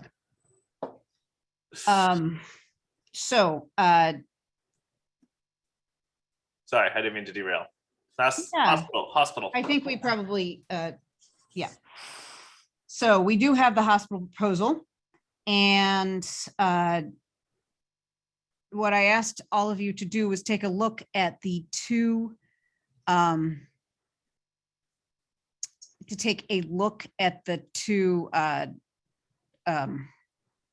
sorry, at the two proposals that have been put out there, one of which is from Pulte Homes and the other one is from Trinity. And then I was going to kind of open it up to the committee to talk to kind of have a conversation around what our general impressions are. The reason that I put it now, and it seems like a little rushed, is that the public comment period for this is closing on September 3rd. And we have not been invited or asked, which I think is a little peculiar, to give any of our feedback as a committee. So I do think it's necessary that we do a committee, that we do have a committee response to this, and I'm willing to craft it based off of our discussion so that we can put that into the public record, because obviously this is the thing that we've been looking for and looking down the road for 12, 15 years. And all of a sudden now it's here in the middle of the pandemic. And it is not a small change to our population. So Leo, you also wanted to talk a little bit about this, and then let's ask some questions and talk about what we would like to propose as feedback. Yeah, I mean, I think it's pretty obvious that, any type of large, development of homes with bedrooms is going to bring more children to our town. And I don't blame people for wanting to bring their children here, because it is a great place to live. So, but I don't think everybody else should be surprised. But however, we need to be prepared for that internally. And I think moving, as that takes shape, we've seen how fast they can put a development up or renovate buildings these days. It won't take long if a decision is made on a sale of that property. But I was curious as to what everybody else thought about the impact of the hospital. It could not have been taken into consideration for MSBA in our current building project because those houses were not built. So they would not allow us to take that into consideration. And so, one of the votes that I agreed with at the time, and I still back our decision for what we made, but when we shrunk the size, or we went with the 2-grade model over the 3-grade model on the school, depending on just how many bedrooms and types of units they build at the hospital, may come back at some point. However, I feel like the building is sizable enough in its current form, that it could help ease any kind of influx of students. And I'm not sure what anybody else has had in those conversations. I know there was quite a bit of shock on some people's faces when they saw the Pulte Am I pronouncing that So right? let's define kind of roundly so that Yeah. we kind of both, or we all kind of remember what this is. The Pulte Homes, they're the third largest home developer in the country. They are publicly traded and they do this everywhere, all over the country. They redeveloped the Westboro State Hospital to 750 housing units. And that's approximately what they propose in 3 different phases for the Medfield State Hospital. One phase is, and correct me if I'm wrong, one phase that's a little smaller, but would be at the beginning of it would be at the entrance, Front there, essentially, yeah, to the right. is single family homes. The other 2 are considered, some of them are over 55 housing, and then the rest would be rental housing, which does not make a difference to me one way or the other, whether it's a rental housing or not. However, it does feel like, regardless of how many over 55 units you have, with the rest of the rental housing, there would be a really significant influx of students and population all at once, which does make me concerned about what that would look like. Again, we saw with the park development that in many ways it was never quite as bad as people predicted it would be. On the other hand, the state hospital kind of master plan did ask and did want to have buildings preserved, and that would not be any part of the Pulte plan. The Trinity plan is more of about 300 units, all rental, and for a considerably smaller sum of money to the town in terms of purchase cost, but may have some different benefits. But it is definitely a child, at least in the way that they have posed it, it's definitely a child-friendly development. Quite frankly, I was looking at the playgrounds. I was like, man, I want to go there. I picked out a really nice 2-bedroom unit, the 1,400 square foot one on the end there. I saw one of those buildings. I thought that was nice. Yeah. So, I mean, there are,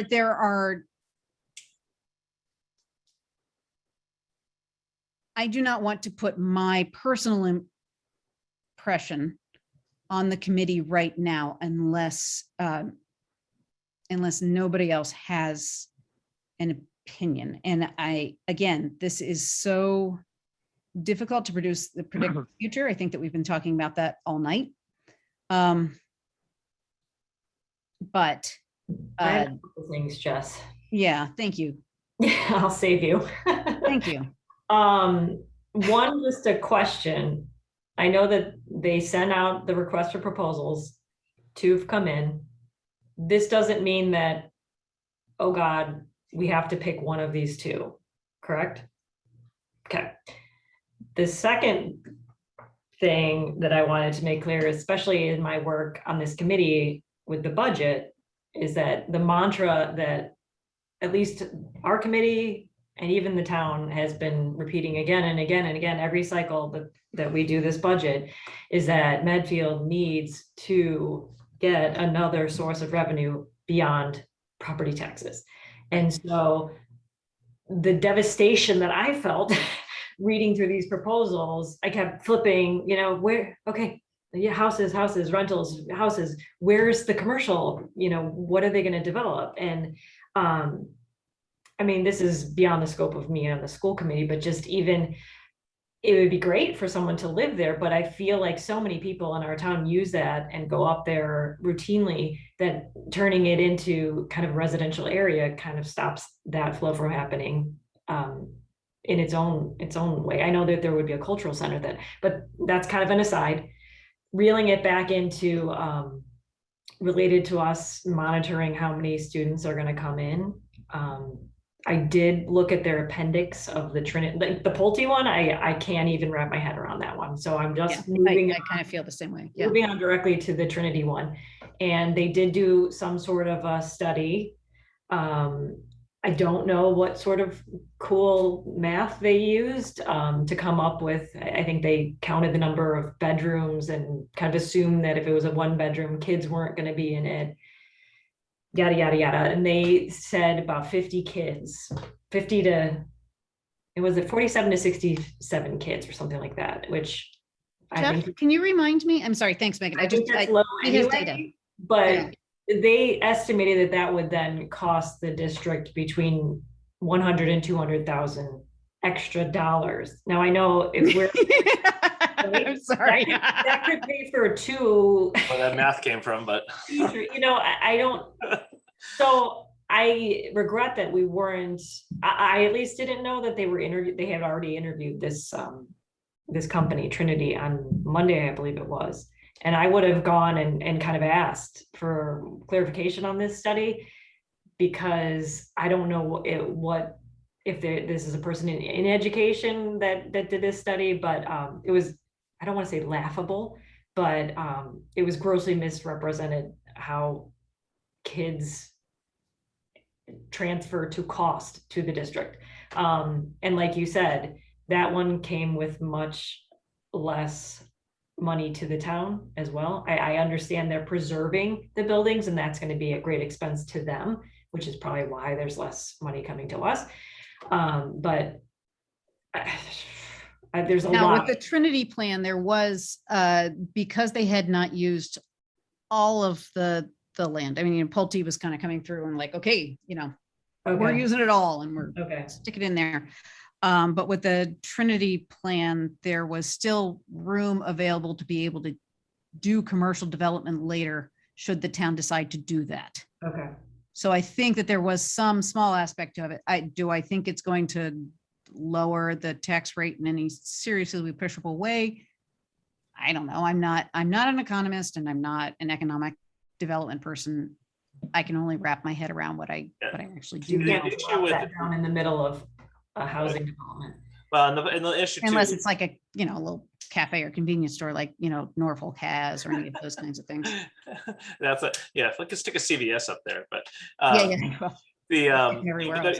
the issue with commercial is, you know, what kind of commercial today. You know, we've seen the COVID has ultimately reduced the demand on office space, right? So you can't have traditional office spaces go up there and think we're gonna, you know, make a landfall of money off taxes on that. So I mean, there is a challenge there about what kind of commercial space could or would be built. Not to mention its proximity to the, you know, to the river as well. You know, I do appreciate the fact that it's I do like the plan on reusing the buildings, because I think, I don't know, I'm just a buff. I'm a history buff from that perspective. You know, so from that perspective, I like the plan. You're right about the math. That math is way off. It's like they just took the number of kids and said, all right, how many teachers do you need to teach them? And that's how much it's going to cost. So, but I do think it's a lot more eased plan than the Pulte plan. The Pulte plan, I think, will result in 300 students, you know, easily, you know, or the equivalent to another elementary school almost. So, or, you know, hopefully it's 300 students spread out across 12 grades, you know, or something along those lines. Yeah. But I agree, you know, I think the other one does give us options. It doesn't slam us with as many students, you know, 60 students, 100 students, you know, I think we're equipped to handle.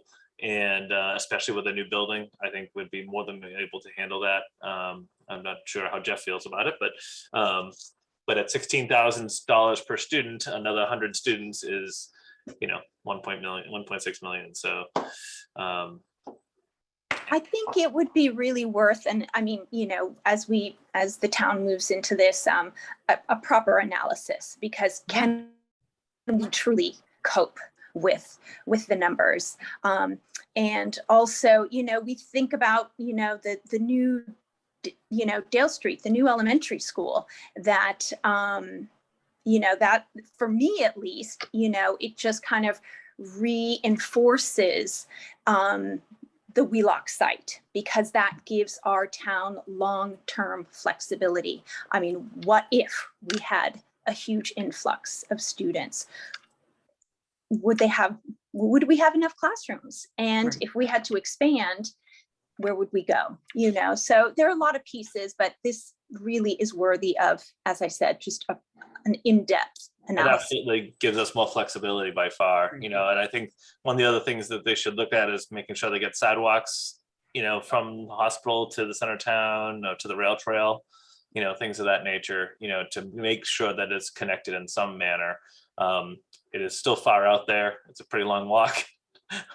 So luckily we have busing, and in fact, the buses start there. So Not anymore, if that comes. Hey, Jeff, can you, this is the question I wanted to ask previously, because I also want to make sure that we aren't kind of like, you know, panicking or not panicking, but we're not like jacking up our concern more than we need to. Can you remind me how many units were at Park and how many kids we got out of Park? Because I remember it being somewhat underneath what we thought might happen. Yeah, I don't have that in front of me, Jess, but I would say that it was definitely less than predicted. All right, so I'll try to take a look at those numbers. I think I'm just trying to remember exactly. However, it is also not the only apartment complex that is going in. One of the things that I did see with on Pete Peterson's blog is his impression is that with the Trinity plan, and I don't think he was commenting on the Pulte plan at the time, it would keep us in safe harbor pretty much forever, because some of those units would be 40B units. And again, that does add a level of economic diversity to our town that we have frequently spoken about wanting to have just a wider range of experience in our town. And I think that we can't underestimate that as well. But so as a committee or within, if I can just kind of wrap up our thoughts about what you might want to have, or as at least questions within public comment, we would like to have a better, more in detail and vetted number of cost and number of students that they think would come out of the plan. Can you tell me some, because I heard that was the major issue. What other issues are you most concerned about? Walkability and how it connects to the rest of the town. Is that something that we're concerned about as a community, as a committee? And you can also make your own personal feedback as well. I'm talking about specifically what would happen for the committee. Anyone?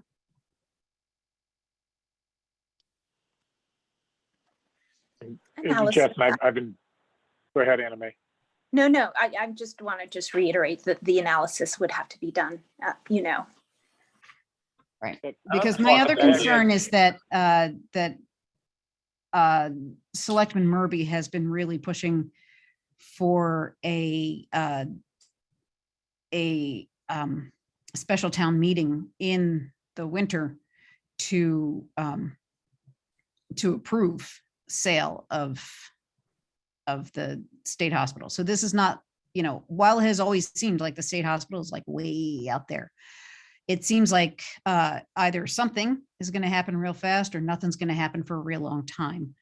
And I think it's important that we do our best to be the master of our own ship of this in some way and have some real input into what we think as a school community we can handle over time, you know, and over how much time. Because I think perhaps that's one of the things that I'm hearing is that we need to have kind of a temporal understanding of the housing units over what period of time they might come in for both, right? Are we looking at a 10-year process, a 5-year process, a 2-year process? That really matters. I would just say that, in my time here, whenever there's been any type of development, the town's always involved me in that conversation. So I would expect that it would happen like that again. We're just really not at that point. I don't think that we're there yet. I mean, they just opened up the bids. They just had the interview. So I think, once it gets down the road a little bit, they've always, whether it's a smaller development or a larger one, they've always involved the school department in those conversations. So I would anticipate. And that I'm would not, yeah, happen again. I'm not worried that we won't talk once the decision is made, but I do think it's important that we have some input into it before. Oh, no, I'm Get saying there. that, yeah, I'm Yeah. saying that I was involved before they were made. Yeah, definitely. Yeah, I absolutely. have to say, I was a little surprised that that there was kind of so little involvement before this, and it seemed, but different processes happen differently. We haven't redeveloped state hospital before. Right? Like, we haven't done it. So go ahead. I'm wondering if Michael LaFrancesca, if you have anything to add to this, because I think, You mean the business guy? yeah, The numbers money man? dude. Because I think you've got great insight, and I'd love to hear what your thoughts are. And you're a resident of this town as well. I just think that, our residential rate right now is 90-something%. Commercial rate, I believe it's under 5%. And that we just have to be careful, because I feel like that for every residential unit you put in, you could be going more in debt. And right now, if you look at the current budget, and if you forecast in the near future, I'm sure you could see that there has to be an override, because the residential portion of the taxes can't keep up with the expenses. Yeah. And this is the long-term issue for Medfield, is that there's no cavalry, and we're it. That's an issue whether they build this or not. That's an issue for the town. Exactly. Yeah. So, Thank you. I had just as quick please, Tim. comments. I mean, I agree as well. Like, I was as we were talking too, I was looking back when we voted on the zoning, right? And I kind of wonder, in the back of my head before I looked, I remember there was almost a loophole that said, hey, while we're projecting 300, it shows 312 to 355, in the event that there is no option or opportunity or interest in commercial, it could get much larger. I don't know. I haven't looked at the tape, so my recollection was that clause really worried me a couple of years ago. But my assumption would be, okay, there is going to be, it would take some time. It would be really clear. Hey, we've tried these different ways for commercial. As far as I can tell, I don't know what efforts have been, made on this reuse, other than we got 2 RFPs or two responses. So, I mean, it's concerning to me when I saw that the numbers, beyond me as a school committee member, it doesn't add up. I think the good news, at least, is the town, it goes to a town, it will go to a town meeting vote before anything is accepted. Is that correct? Before they would execute any kind of development agreement? Yeah, it has to be that the sale has to be okayed through special town meeting. But like I said, if the hospital redevelopment committee should decide that this is, that these are proposals that they want to continue to think about, to consider, or if they go with one or the other. I mean, that's happening certainly before the snow flies, or it at least seemed like it.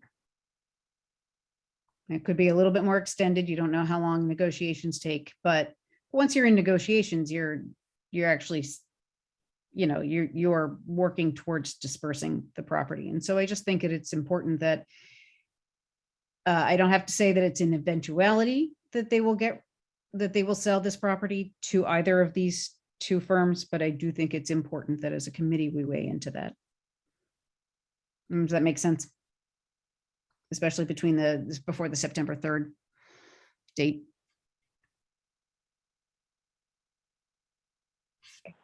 The committee, I mean, personally, I don't like the proposals. Okay. All right. So that's, and personally, you can choose not to like the proposals. Maybe what I need to do is back up and say, do we feel as a school committee, we should not offer input at this point in the public comment? I feel like that feels a little irresponsible. I'm concerned about that. But it is also a short period of time. And if Jeff's understanding over time is that he has been consulted, then we can make these inquiries on our own as public citizens and not necessarily as a school committee. Do I hear opinions on that?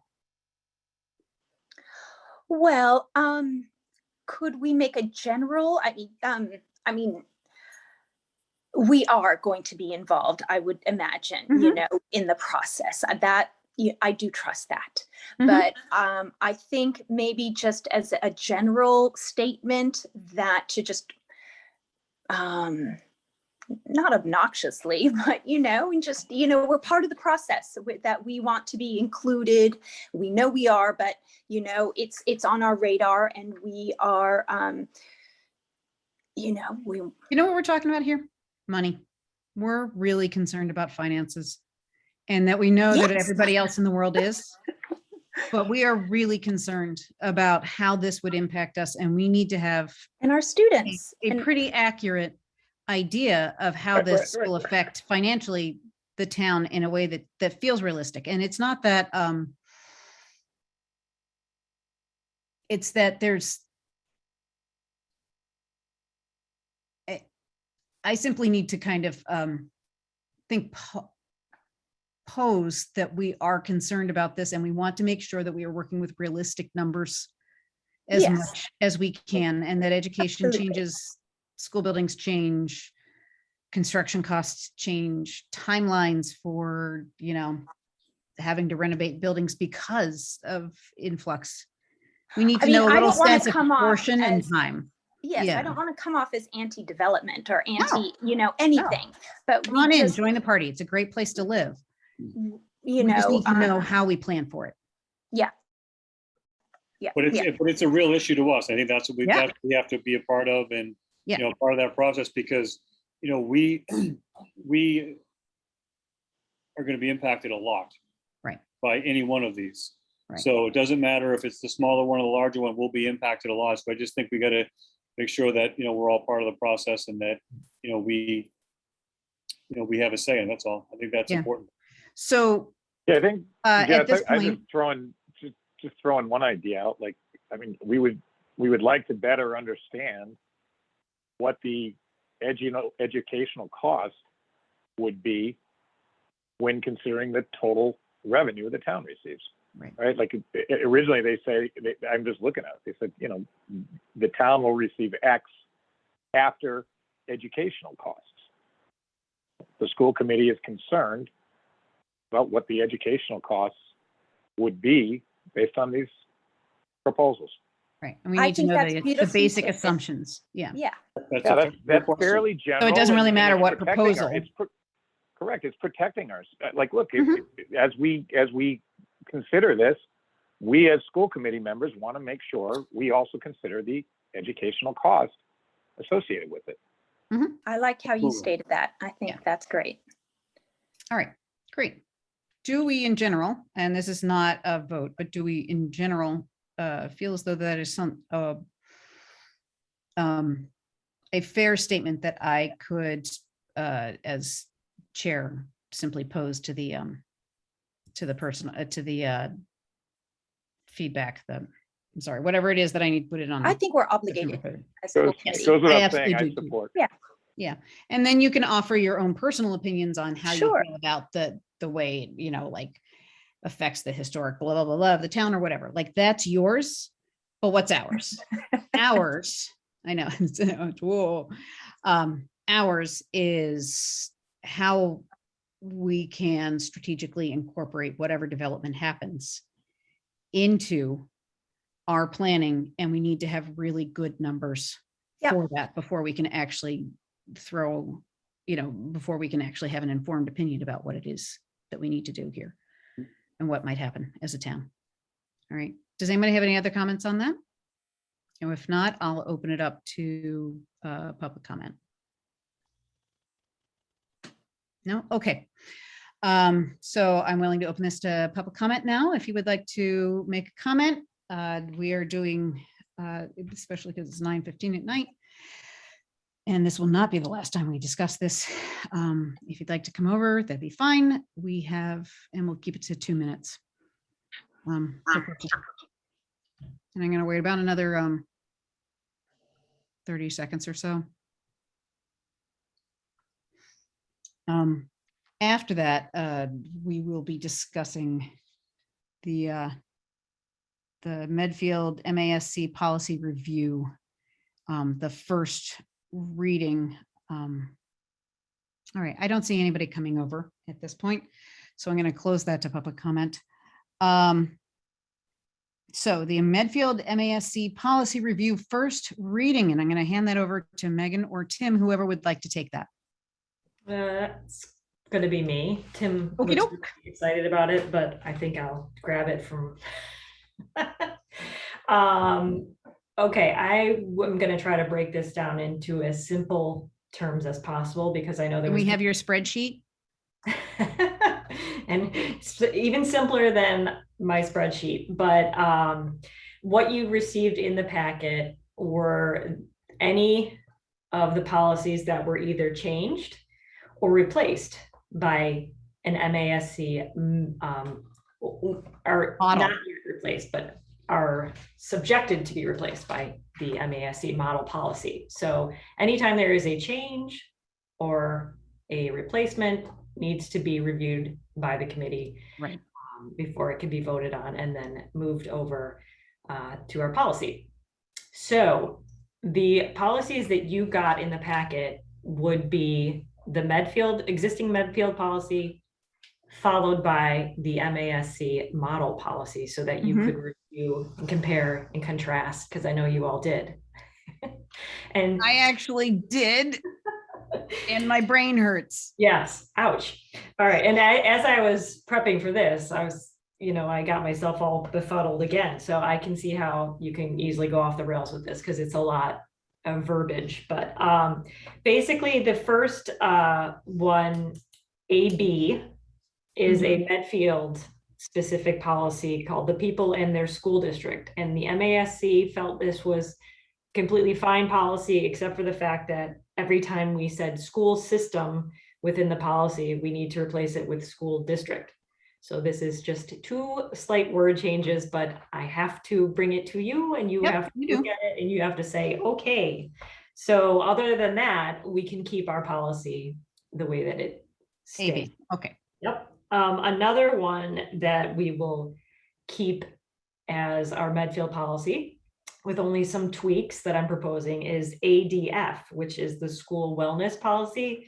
And the tweaks that I am suggesting to that, and Jess, you might be the only one that went as far into the packet to read it, is there are 4 bullet points in the MASC policy that I really thought encapsulated important points that were lacking in our policy. And probably you can infer them from our policy, but they were just stated, I thought, so clearly that I would have liked to put them in our policy. So you can read those 4 points, which Okay. are. Can we also get those reviewed? I'm sure Jeff will do this anyway, but can we also get those reviewed by our wellness content specialist and by our nurse leader? Or Correct. whoever would necessarily have input into that, because I Well, think and that then we can all have thoughts about it, also but for the committee, is, would you like that specified in this policy? Because it names, the wellness committee and the wellness program coordinator. We can leave it vague, or we can put it like we had this yeah, issue. there's a lot of things. Yeah. Do you want to name Mary Burrell or so we have a blank right now and it just says the vague wellness committee. So those are things to consider.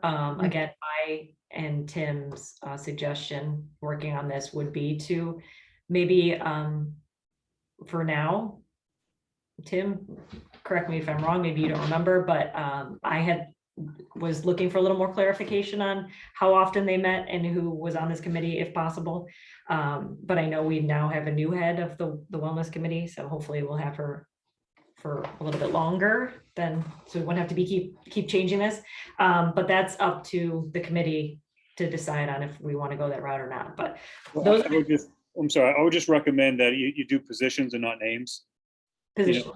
Yeah, so if you put, director or health and wellness department chair, Yeah. and then principals and all, so I think, prior to COVID, and I know that Kathy Thompson was a part of this, and there were a couple other teachers that were part of it, and a couple of students a part of this.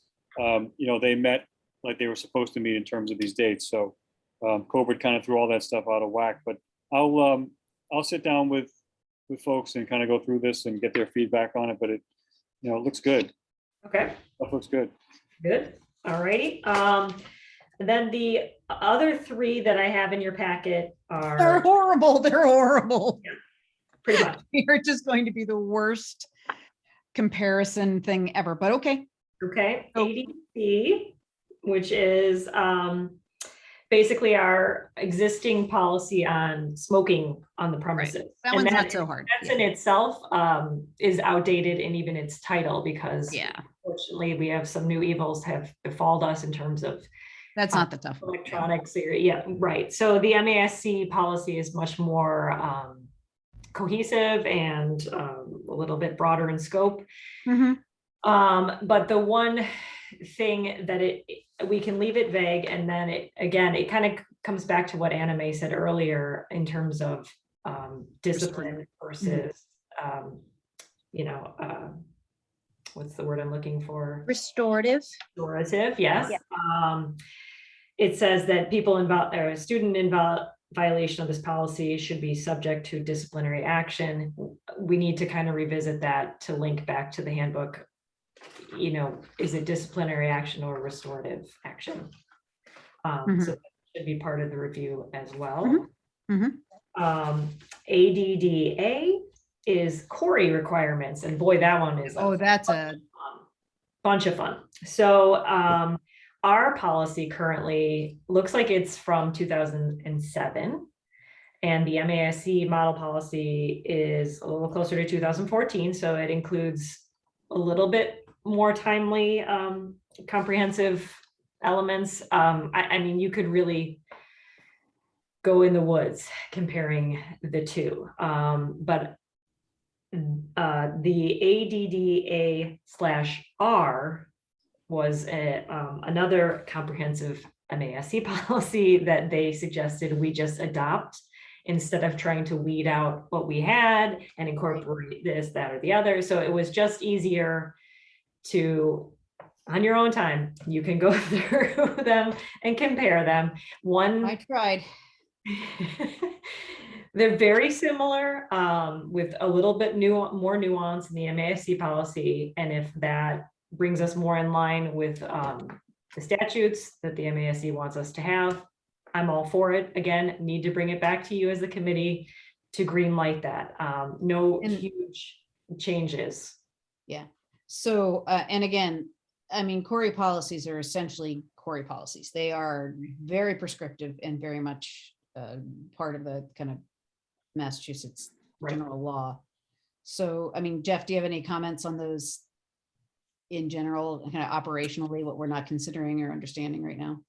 No, I think they're pretty straightforward. I mean, Okay. like I said, you have to have these certain requirements based on the law. So it's really prescriptive. There's not a lot of, should we say, local control on that. It's really what you Right. have to have in there.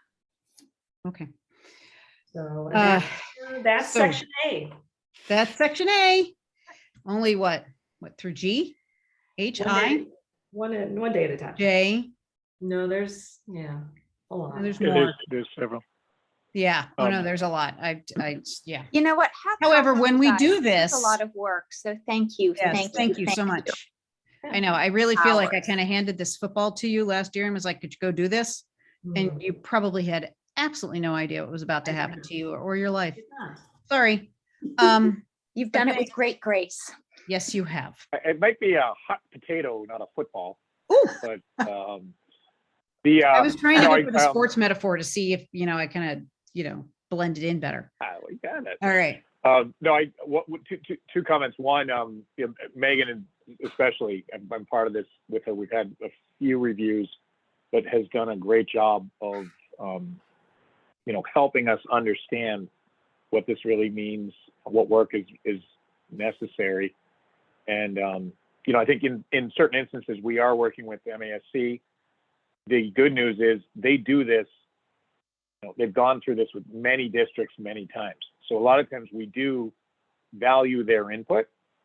And Megan and I just say in certain instances, we'll say, good, okay, got it. Mhm. That's more Mhm. legal. Yeah. And I think that's going to be important as we look at it. Right. We did have to get through the reopening. So we were trying to meet in August and we put it on pause. Right. We're going to start second half of September. But Megan, and we can talk about it in the next policy subcommittee meeting we have, but operationally, when I look at it, eventually we will pull out the very specific, this is the changes we're making, right? These are the ones that we're asking you to vote on. Right. And so my gut is the Schedule A, we might wind up going through 2 or 3 iterations just to make sure we have the process and we're all in sync on that process. And then we would like to think then we, rinse, rather, repeat with the others. But, there are some other sections that will just take longer. So this, I guess, netting it out, it is a work in progress as we work through it. Mhm. And Megan, it's interesting to see what we talked about then, as a packet distributed to everybody. Because you could see where it becomes very cumbersome for all of us.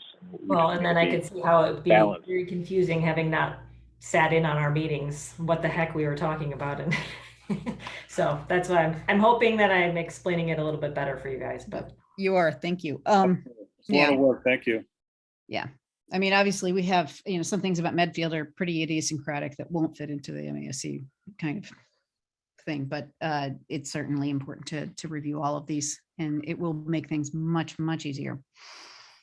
Okay, so then we get to with Dr. Marston, are there any other items since, oh, golly, I'm sorry, I forgot public comment. My apologies. Is there anyone who would like to make any kind of public comment? This was the first reading. So I understand that the public has not yet seen the policy. We will then have a second reading. But this is really about a work in progress of kind of putting this wordsmithing it for this first iteration. And then we'll do a second reading to make sure that it's something we want to do. I see, and I see us really kind of going through policies throughout the whole year. All right, there is somebody who wants to, okay, Christine McHugh-Potts, if you would like to come over the policy. There you go. Thanks, Owen. And remember, this is a 2-minute comment. Hi, everyone. Hi, Chris. Hi, thank you. They're just 2 quick things. First of all, I know how much work going through all these policies is. I sincerely appreciate you guys tackling this. It is a huge, huge project and very much needed. So I just wanted to make sure to express appreciation for that. Having sat in these meetings so many years and seeing how many of them just needed more attention. The only big question I had was with regard to the cost. I know that we had allocated in the budget 3 years, and this was the last year of paying for the mask services. So I was just trying to figure out, does the bill stop now, and is there more money that needs to get allocated for this project? And that was basically it. Yeah, so the bill for the initial process stops now. Obviously, the pandemic and things kind of really screwed things up for a bit. Excuse my language. There will be a hosting fee for the MASC, so that kind of in perpetuity, they will host the policy packet, and they will be able to link as we go through and reevaluate our policies over the years. We will be able to simply immediately have access, shoot them into our handbooks without having to kind of talk about this, shoot them into, you know, whatever kind of documents we need and have them kind of immediately available. With the MASC, it's late. Essentially hosting those for us, and many other school districts have taken this up over the last couple of years. It's a service that they've started to offer, and it's really helpful. So No, I think it's yes. great. I think it's great that you guys are doing it. So I hopefully parents understand the importance of the policy process, because it's the most important thing that you do as a school committee. And I would just really encourage you to please put those policies up before the meetings, so people can take a look at them during the first reading. I think it's important for people to see them at the same time that you guys look at them. But thank you. That's All right. sincere. Thank you, Chris. Oh, I lost you. Okay. Thank you. Would anybody else like to, okay, then I think we're okay on public comment at this point. All right. So Dr. Marston, please, do you have other items since posting on August 23rd? I do not, Madam Chair. Good. Okay, so we are in old business now, and there are only 2 items under old business. So the first one is the new elementary school project update. And I'll hand that over to you, Dr. Marston, as well as Anna Mae and Leo. So we had another community conversation last night. We held it at Dale Street. We only had a few folks in person, but I think the total with Facebook Live and Zoom was about 50 residents, which was great. We reviewed some of the educational benefits again, and then some of the schematic design of classrooms and what the building is going to look like from the inside, which was really, really neat to see. And I think people were excited about that. Happy to discuss anything, or Anna Mae, you want to add to that, or Leo? You guys The both there only last night.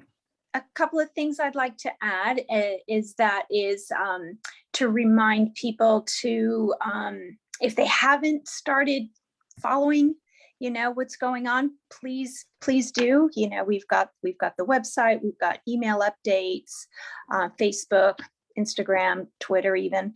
And also on September the 30th, it was confirmed today in the communications subcommittee meeting with Mike Quinlan, that September 30th, we're going to have a community forum on project cost and tax impact. So I know people are just aching to know, what does this mean for their household? So this meeting will be really, really, really important. So save the date, folks, September 30th. Okay. Thank you, Anna Mae. And again, I also, you know, as much as I know that the policy project has been a lot, as has the new elementary school project and the communications subcommittee. I know that is taking an enormous amount of your time, and I appreciate it. And I also know I it's also think taking a everybody huge amount of working time on the I entire know project. you're so good at like distributing, but I want to let you know that we appreciate how much work you're doing too. Yes, thank So- you, but so is everyone. No, I'm not going to let you say it. Nope. Okay. Thank you. All right. Dr. Marston, do you have anything to say, or you're good, or? I'm good, thank you. All right. So I'm going to open that to public comment now. If anybody would like to come over, I'll give it another 20 seconds or so. Wait for the Homer Simpson hand to come up. Nope. Okay. So then we will move on to a DEI task force update, and I'll hand that over to Dr. Marston. Sure, Madam Chair, I'll make that quick. So we are looking to schedule our first DEI task force meeting near the end of September. At our retreat the other day, the leadership team and I had a wonderful training on culturally responsive leadership. And the person that was working with us then will be helping us with the DEI task force as well. So once we get all those details, I'll be happy to share them with you, but we're working with them and looking forward to that important work in the district and the community. All right, good. I do want to actually mention that just today across my desktop, the MASC is doing a seminar on diversity, equity, inclusion, and kind of how to help people within the community understand really what it is that we're working on. I already signed up for it, and I think it's on, I want to say it's on the 10th, September 10th. But I could be quite wrong. But I did want to mention it to the committee if you're interested in kind of where the MASC's perspective is. That might be very helpful. Okay. And do we have any public comment on the DEI task force?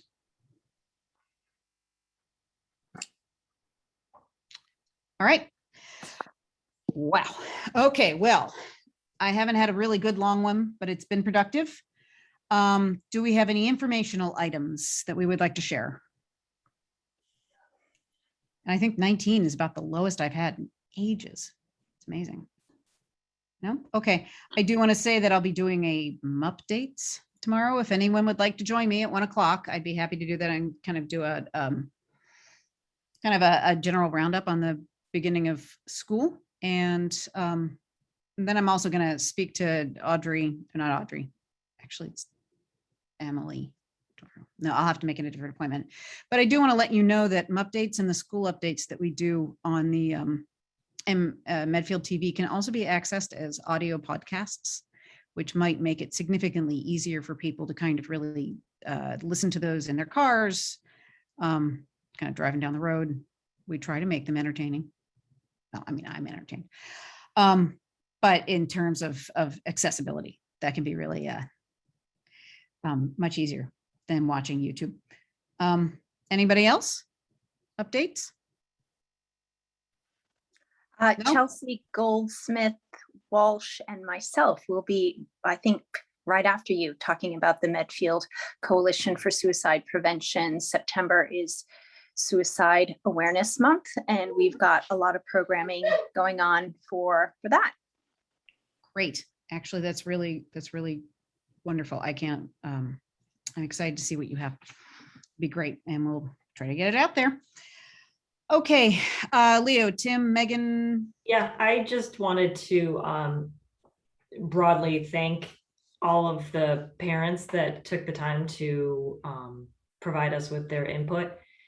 And some of the input was quite raw and personal, and it was definitely hard for some people to share such personal things, and I really appreciated it. And I, more than anything, really appreciated the hope that I kind of got buoyed by the sentiment that a lot of the town understood the need to kind of sacrifice some for the common good, basically, to put it in a nutshell. A lot of people said, my son or daughter is vaccinated, but I truly understand that, there are teachers who have young kids, there are people who have siblings, and this year, I mean, we cannot deny that we've all lived in our own particular levels of hell, but it was enlightening and actually inspiring for me to actually read through a lot of the stories and the people that understood the need to do this. So like Dr. McCullough said, it's not a decision that we wanted to make. It's not a decision I think Desi wanted to make, but here we are. And in the end, I think we're in a much better place than we were last year. And we're all going back full time. On the day we're supposed to. On the day we're supposed to. I'm not going to say it's normal, but we're getting there. And I was pleasantly surprised, I think, by where we have come, because I know this has been a very tough, decisive year, and I wanted to thank everyone, and I wanted to get that out there in case people didn't really know where I stood. I was going to vote for the masks before Desi came in to do it, and I felt terrible that in several instances parents reached out and said, "Don't use my name." For fear of reprisal, because things can get so some dicey between people. And at the end of the day, we had a lot of responses, and I was extremely happy with the compassion that the town showed. So I just wanted to make sure I made that known. Yeah, I think the thing that I always come back to is that we are always more alike than different. And that no matter what our opinion is, it is so often centered on wanting our families to be safe and happy. All right. Anybody else? Anybody going to top the eloquence of Mrs. Glenn? No, not tonight. That's going on a t-shirt. Okay. Future agenda items. This was so long, I had to put it on a different sheet. Okay. This is an anticipated schedule, but I am trying to let people know by month what we're doing now. So summer projects update, we will do in September. Blake Middle School standards-based reporting follow-up, we will also do at a date in September. So that's kind of the resolution between of kind of where the professional development has gone and the research has gone once Mr. Vaughn met with the rest of his and met with his team to kind of really establish where we want to go with the standards based. Yeah, it's a progress update because. Thank you. We got lots to do there. And fiscal year budget update in September, I'm sorry, fiscal year 22 budget update, and then the fiscal year 21 budget closeout. And then a superintendent's evaluation in November. And I actually think that around the same time, we should also be thinking about how we want to construct a school committee evaluation for ourselves as members and also as the committee. I think that's kind of a worthy thing that we might want to be thinking about. So I think we should discuss how we would want to do that then. Okay. All right. Well, our next regular meeting will be on September 9th at 7 p.m. And remarkably, we will be in school for almost a week after that, except for very little of that time. So do I hear a motion to adjourn? Oh, come on. So moved. Thank you, Anna Mae. Sure. Second. Happy beginning of the school year. Yeah. Second? Second. Okay, Megan. And I'm going to do a roll call. When will, So is it Carrie White? When will she be joining us? Next meeting? I think she comes in the next meeting or October, right? Next meeting, yeah. Okay, great. So roll call out of here, Leo Brem Aye. and Tim Knight. Tim Knight. You're on mute, Tim. Yes, please. Please. And Megan Glenn. Yes, please. All right, Anna Mae O'Shea Brooke. Yes, pretty please. All right, and Jess Riley. Aye. Good night. The meeting is adjourned at 9:42. And thank you so much for all the hard work today. It was a heck of a week. But we're Thanks gonna get all. kids in school. Good night. Ciao. Thank you. Bye-bye.